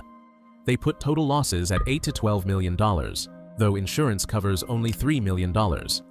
14 casinos cancel pending orders for WMS machines. I mean, think about how bad that would be for your credibility as a company that makes slot machines. Like, you would think that any rational, first of all, how gracious of this guy Zeus to even come forward at all with the exploit instead of just running it. Like, he could have just put together a little gang of people that knew the exploit, trusted people that knew the exploit, and continued to run it forever, realistically. And instead of doing that, he went to the company and to the gaming commission and the company and offered, I'll explain to you what I discovered, how it works, so that you can patch it and keep this secret to prevent losing money for $250K. Instead, they were like, nah. I mean, you would think that you would pay any amount of money. You could have paid $1 million. I think $250K was such a conservative, amount that he was asking for. International Game Technology, their primary competitor, reports a 30% increase in new orders for the quarter. The patch, when it finally arrives, is 17 lines of code. It took WMS's original programmers 3 years and $4 million to develop the multi-poker software. It took Zeus 3 hours to break it and 17 lines to fix it. Every WMS machine now includes a new subroutine that checks for the specific timing attack Zeus discovered. But Zeus claims, in sealed court testimony, that he's found 4 other exploits in different WMS models. At the date of making the research, September 2025, he hasn't released them. Yet. The lawsuits drag on for 18 months. WMS demands Zeus pay $10 million in damages. Zeus demands $1 million from WMS for attempting to destroy his consulting business. The Alberta Commission seeks $2 million from Zeus for undermining public confidence in gaming integrity. Zeus's lawyer argues the irony for undermining public confidence in gaming integrity. Doublespeak galore. First of all, gaming, you mean gambling, and integrity. Didn't they say that the machine was designed to pay out a jackpot every 40,000 hands? They just made that up. Is there, as far as I know, allegedly in my opinion, is there a law that says a machine has to pay out every so many spins? Not as far as I know. You could, as far as I know, make a machine just have any rate of success. You could make it have a payout every 1 million spins if you wanted to. But you need people to win here and there to keep the word of mouth legend alive, so that somebody says to their friends and family, oh yeah, I played this Diamond Millions machine, for example, and I made this much money, and then other people go play it. There needs to be winners here and there. It needs to be built in. So, one payout every 40,000 hands or whatever, and you're talking about integrity? His client did nothing for undermining public confidence in gaming integrity. Zeus's lawyer argues his client did nothing illegal. He pressed buttons on a machine in the order the machine allowed. Bars. If that sequence... Sorry, y'all fucked up in developing your machine. ...happened to trigger a payout, that's WMS's failure, not Zeus's crime. Thank you. On September 18th, 2001, all parties reach a sealed settlement. The terms remain confidential, but Zeus emerges without paying damages. WMS, the terms remain confidential, but Zeus emerges without paying damages. WMS quietly restructures its entire software division. The Alberta Commission implements new, responsible disclosure protocols for reporting gaming vulnerabilities. Zeus keeps his lifetime casino ban, but continues his consulting practice. The players who exploited the bug mostly disappear. 4 face prosecution, but charges are dropped when prosecutors can't prove unauthorized access. The players used the machines exactly as they were designed, just in a sequence WMS never anticipated. Roulette King posts one final message. Made enough to pay off my mortgage. Thanks, Zeus. Today, Zeus Yagi runs a cybersecurity firm specializing in gaming software. He's never entered a casino since 2001. Not true. In a 2019 interview, he revealed one detail. The WMS exploit was the second vulnerability he'd found. The first, discovered in 1998, affected a different manufacturer's machines. He reported it quietly, received $400,000, and signed an NDA. That company's name? He's legally prohibited from saying, but their machines are still on casino floors worldwide. Want to know which manufacturer paid Zeus to keep quiet? The answer might be spinning right in front of you next time you're in Vegas. But that's another story. Honestly, even though it was AI, that was a hard video. But Zeus emerges without paying damages. WMS quietly restructures its entire software division. The Alberta Commission implements new responsible disclosure protocols for reporting gaming vulnerabilities. Zeus keeps his lifetime casino ban, but continues his consulting practice. The players who exploited the bug mostly disappear. Okay, so fast forward to 2016 when I worked at the River Creek Casino. I had first seen Zeus in the restaurant that I worked at. I started out as working in the restaurant, and then I later worked on the casino floor as a slot host. And I had heard whispers about this guy. I'm pretty sure he's Lebanese as well. But I had heard whispers about this guy in working in the restaurant. And somebody had told me vaguely about what he was known for, that he had discovered a glitch in the machines that would pay out. And apparently he got some huge settlement, but nobody knows how much it was. My understanding was that he was a very kind and generous person. And I think I only talked to him once or twice without knowing the full details of the lawsuit.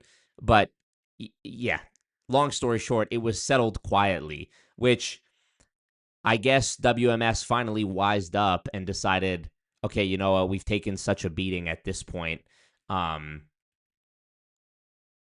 We might, let's cut our losses and just pay this guy. So, they offered him $50K. He was searching for $250K. They offered him $50K. Then after losing millions of dollars and having to pay whatever in legal fees and whatnot, then he asked for $1 million for what they put him through, and then they settled quietly out of court. I wouldn't be surprised if he got a handsome chunk of change.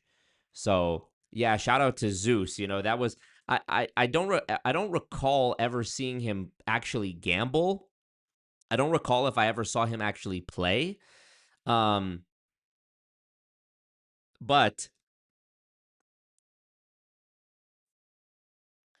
seeing if I don't remember actually seeing him ever play any of the casino games. But I do remember seeing him there in the building.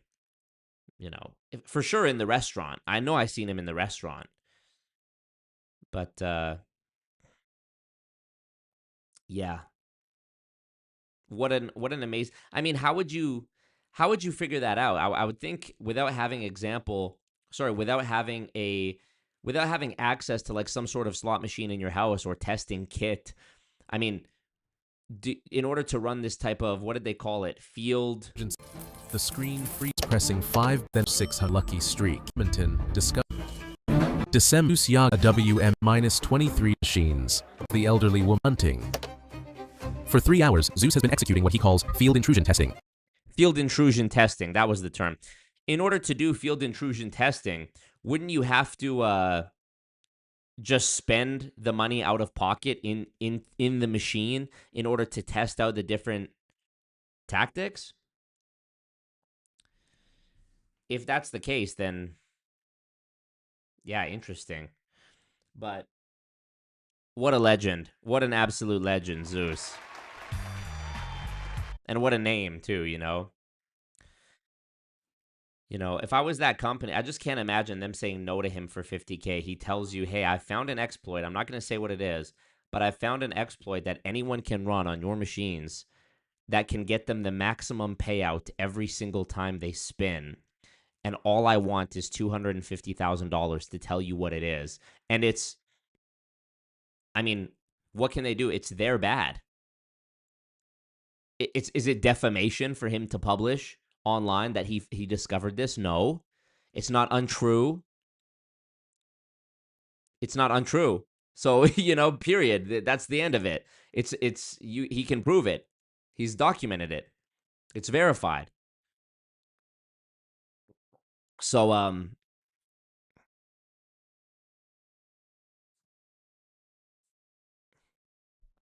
as a former security researcher, says Hagen, I'm very curious about you, Hagen. What do you do? You can sort of tell where issues like this can exist based on the type or game and how they're developed. Jeffson Drumheller, Baked Till Crisp is also in Edmonton. Hilarious. I'm also in Edmonton. Wild.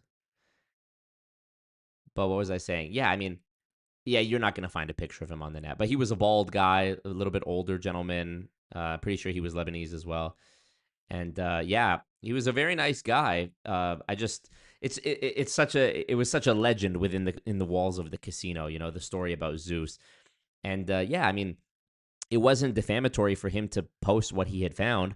Certainly, it was to the detriment of WMS, but it wasn't defamatory based on the definition of defamatory. He found an exploit. He pressed a sequence of buttons that the company programmed. You know, if there was an error in the programming, that's their bad. How much money did these fucking VLT and slot machine companies make?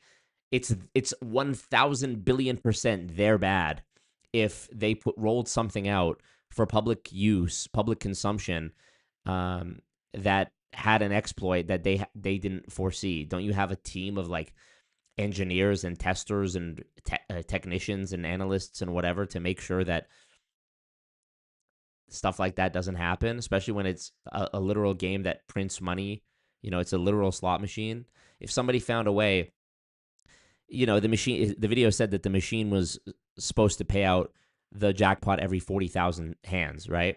Even if someone figured out a way to cut that number in half, don't you think that that would be like very important information that the company, that the game developer would want to, like, you know, they would pay any amount of money to plug that hole, so to speak, that you're increasing your odds 50%? And this guy found an exploit that pays out the maximum jackpot every single time. And they offered him $50K. He could have gone and printed that $50K in a weekend if he wanted to. He could have called up his boy in Michigan, said, go sit down, here's how you do it. He could have called up another homie in Toronto, said, go sit down, here's how you do it. And a small team of 3 of them who made a blood oath to never reveal the secret could absolutely, for their entire, you know, probably for a long time, could get away with running that exploit. I'm sure of it. And instead, he just asked for a measly $250K. And they wouldn't do it. And then they got themselves into all this hot water. And now there's a YouTuber talking about it 25 years later, 26 years later. And it's like, you could have avoided all that for $250K. I love the karma of the whole thing. You know, big rich corporation that makes, you know, addictive gambling machines, in my opinion, allegedly, wants to try to lowball a guy who's trying to help them, literally trying to help them from bleeding potentially millions of dollars. And instead, because of their greed, it blows up in their face and they end up having to pay. They end up losing millions to the exploit anyways, as well as getting fines and having to do a recall and all this other legal mess, you know? Good luck. Good Thank luck. you so Just much. drop the bag, 25 Canadian dollars. Have a great time on your venture. Backing it up. Hey, Marco, don't do this. Yeah, BB's going to be saying, hey, Marco, don't do this tomorrow for sure. That's really cool that this video was published 5 months ago. It's wild. Let's see what the comments are saying. I wonder if anybody from Edmonton is in here. The sheer greed of casinos is appalling. Refusing to pay the man what he asked for, a sum far less than the potential damage he could have caused. Short-sighted, and it ultimately led to the destruction they feared.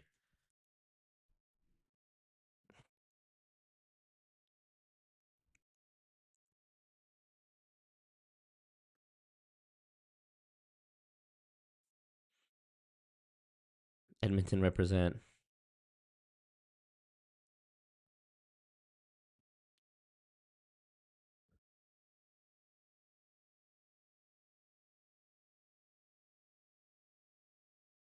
The avarice and greed of casinos is disgusting, man. Refusing to pay this guy what he demanded, which was a lot less than the damage he could have caused and ended up causing it, is asinine. And then they ended up having to settle out of court with him anyways. Pussy.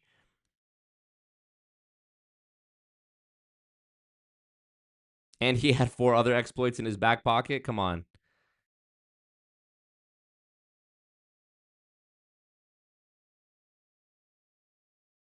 Undermining trust in gambling. I'm glad I wasn't the only one who found that funny. I have no sympathy for casinos getting ripped off. For any casino to lose 2 or 3 million is nothing. Exactly.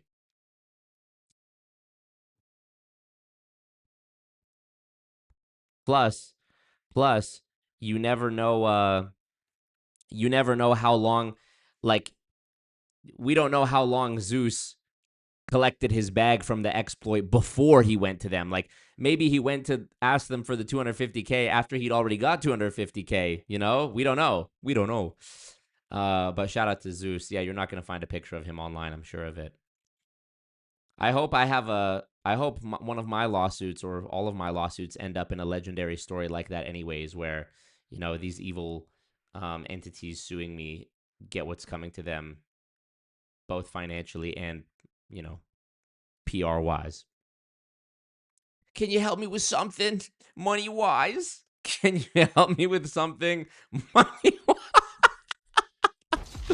Oh my goodness. Have you guys seen this video? Can you bless me with something? Have you guys seen this? Guys, can you help? What happened? Running out of gas. My family has no money for food or gas. Can you bless me with something? Oh, gosh. Money-wise. Please. Can you suck it? What? Can you bless me with something money-wise? The accent that requires the least amount of money, you know? Anyone with that accent, you'd think they don't need that money. Can you bless me with something money-wise? Stupid. Nope, close it. Legend, you love that video? I hope nobody ever feels bad for a casino or the manufacturers of gambling machines. Agree. The original Mario can be exploited in the same way. Yep. Okay, here. Hagen says, this was a common exploit back in the day that existed across a lot of machines and old software. It's called stack buffer overflow due to imbalance. That cup equals a fixed size memory space, the water, the data being put into it now. If you pour 6 ounces, all good. If you pour 8, it's still fine. If you pour 12, it overflows. The extra water spills out and goes where it shouldn't and can be abused. Very interesting. Yeah, shout out to Zeus, man. Hope he's doing well. Really do. He's a top secret individual.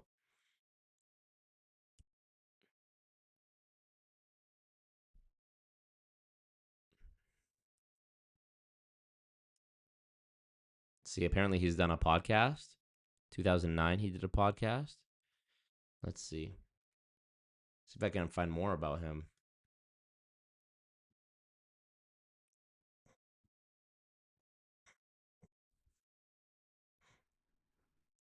There's a CBC article from 2006 facing a $10 million lawsuit from gaming company, not gambling, gaming.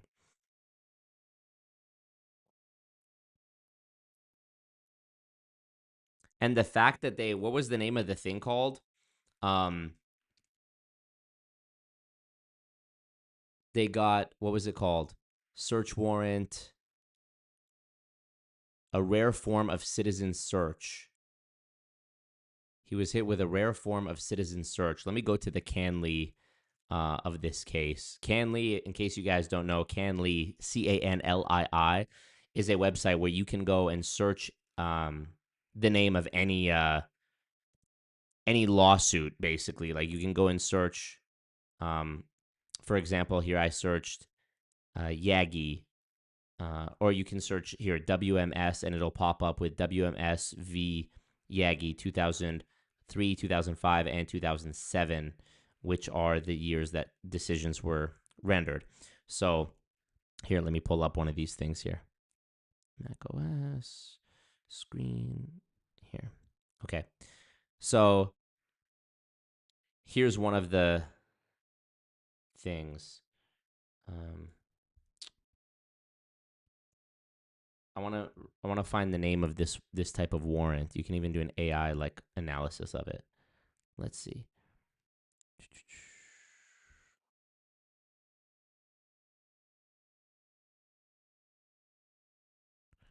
think that was not it.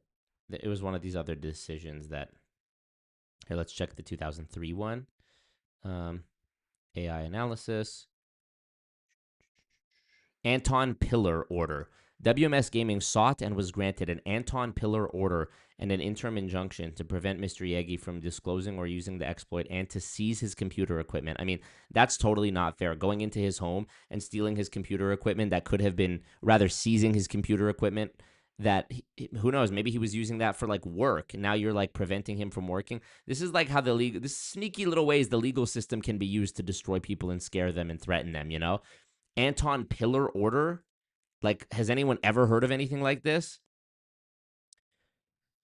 Is a stringent court order acting as a civil search warrant, allowing a plaintiff to enter a defendant's premises to search for and seize evidence without prior warning. It is used to prevent the destruction of vital evidence in intellectual property fraud or confidential information cases.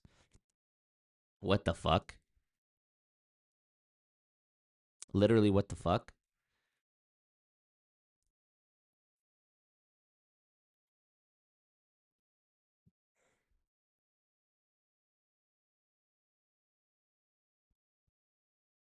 That's insane. Absolutely insane. Also, I want to see if I can see who this person was. Good luck. The person who donated with the username Good Luck. Thank you, Good Luck.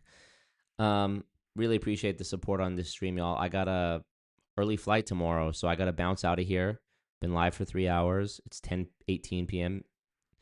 Yeah. So you're telling me we still have a chance? Still machines out there, y'all. I mean, this was 26 years ago, you know. They probably have patched whatever by now. Can you bless me with something? Money-wise? Can you suck it? The way he asks it, too. Like, can you suck it? Elon Musk. I need a boxing match between Elon Musk, the Elon Musk lady, and the can you bless me with something money-wise lady. That would be a crazy. I would pay good money to see that.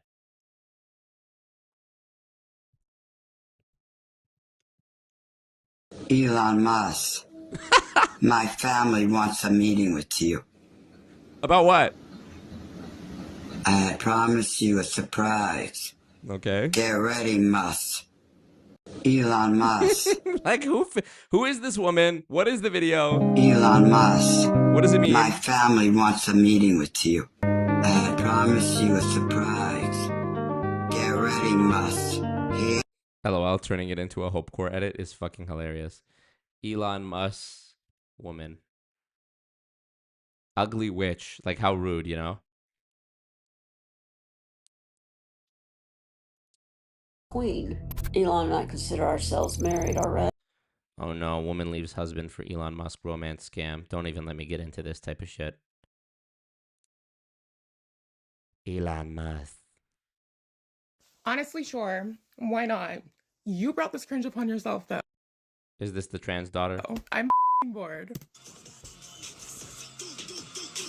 Cooking like a chef, I'm a 5-star Michelin, me a John. Jesus Christ. Elon Musk. Get ready, Musk. Joe Biden, wake up. 9/11. And this guy is the announcer of the fight. Biden, wake up. Joe Biden, wake up. 9/11. Today's same day. What happened 2001? Biden, wake. Him and the Elon Musk woman both have the lazy eye. Let's see. So you're telling me we still... Yeah. I just want to make enough money so I can buy myself new golf clubs. Time to fire up the PS5. Damn. I can't even get the PS5. I can't get anything. I can't do anything until I body these lawsuits. I wish I knew Zeus. I would make millions and give Marco 10%. Thank you, Legend. You would give me 10%, but don't walk into a trap now, Legend. Don't get yourself thrown into the principal's office, Legend. You would give Marco 10%, but I go into my Streamlabs top donators of all time and I click Legend Gaming and the last donation was May 25th, 2025? You sure about that? Hasn't paid goon tax in almost a year and is talking about giving me 10%. That better be Legend Gaming. I'm just going to say Stone that. for the road just dropped a bag 25 Canadian dollars. Last one for the night. If it's not Legend Gaming, you're all grounded. Let's see. Last one for the road. I don't think it was. But thank you, last one for the road. You are a legend. If I'm not going to get the money from Legend, I'm going to get it from a legend. And I feel like I'm getting sick. Thanks for showing all the other side on the Nick Shirley shit. Of course. I wish I knew Zeus. I love that clip for some reason. Meat. Marco, would you evolve your channel and just have it be videos of AI? Sure, why not? I watched The Lady Leaves Husband one. She really thought Elon had a thing for her. Insane. Take away that shield, for real. Scanning Facebook. Locating. Jeff Miller, Edmonton. Jeff Miller, Spruce Grove. Jeff Miller, Sherwood Park. One mutual friend. Is it possible? I get this has to be him. Who's the mutual friend? Mutual friends. Is this him? Could this be Jeff Miller? I found out. Jeff Miller, is your last Facebook picture from 2017? Am I looking at the right guy? I'm not going to share your thing and dox you.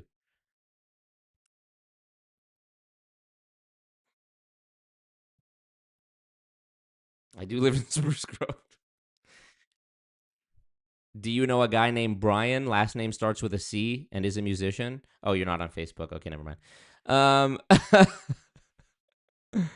Fuck it. All right, y'all. Well, I appreciate it. As always, I love you guys. Thank you so much. You guys have been going hard, supporting recently, and your boy needs it. You know, we're going through a time right now. So thank you guys. I love you all. Appreciate y'all. Hey, Marco, don't do this. Because I want you to come. It's like that. I took a full load. Sure did. Peace out.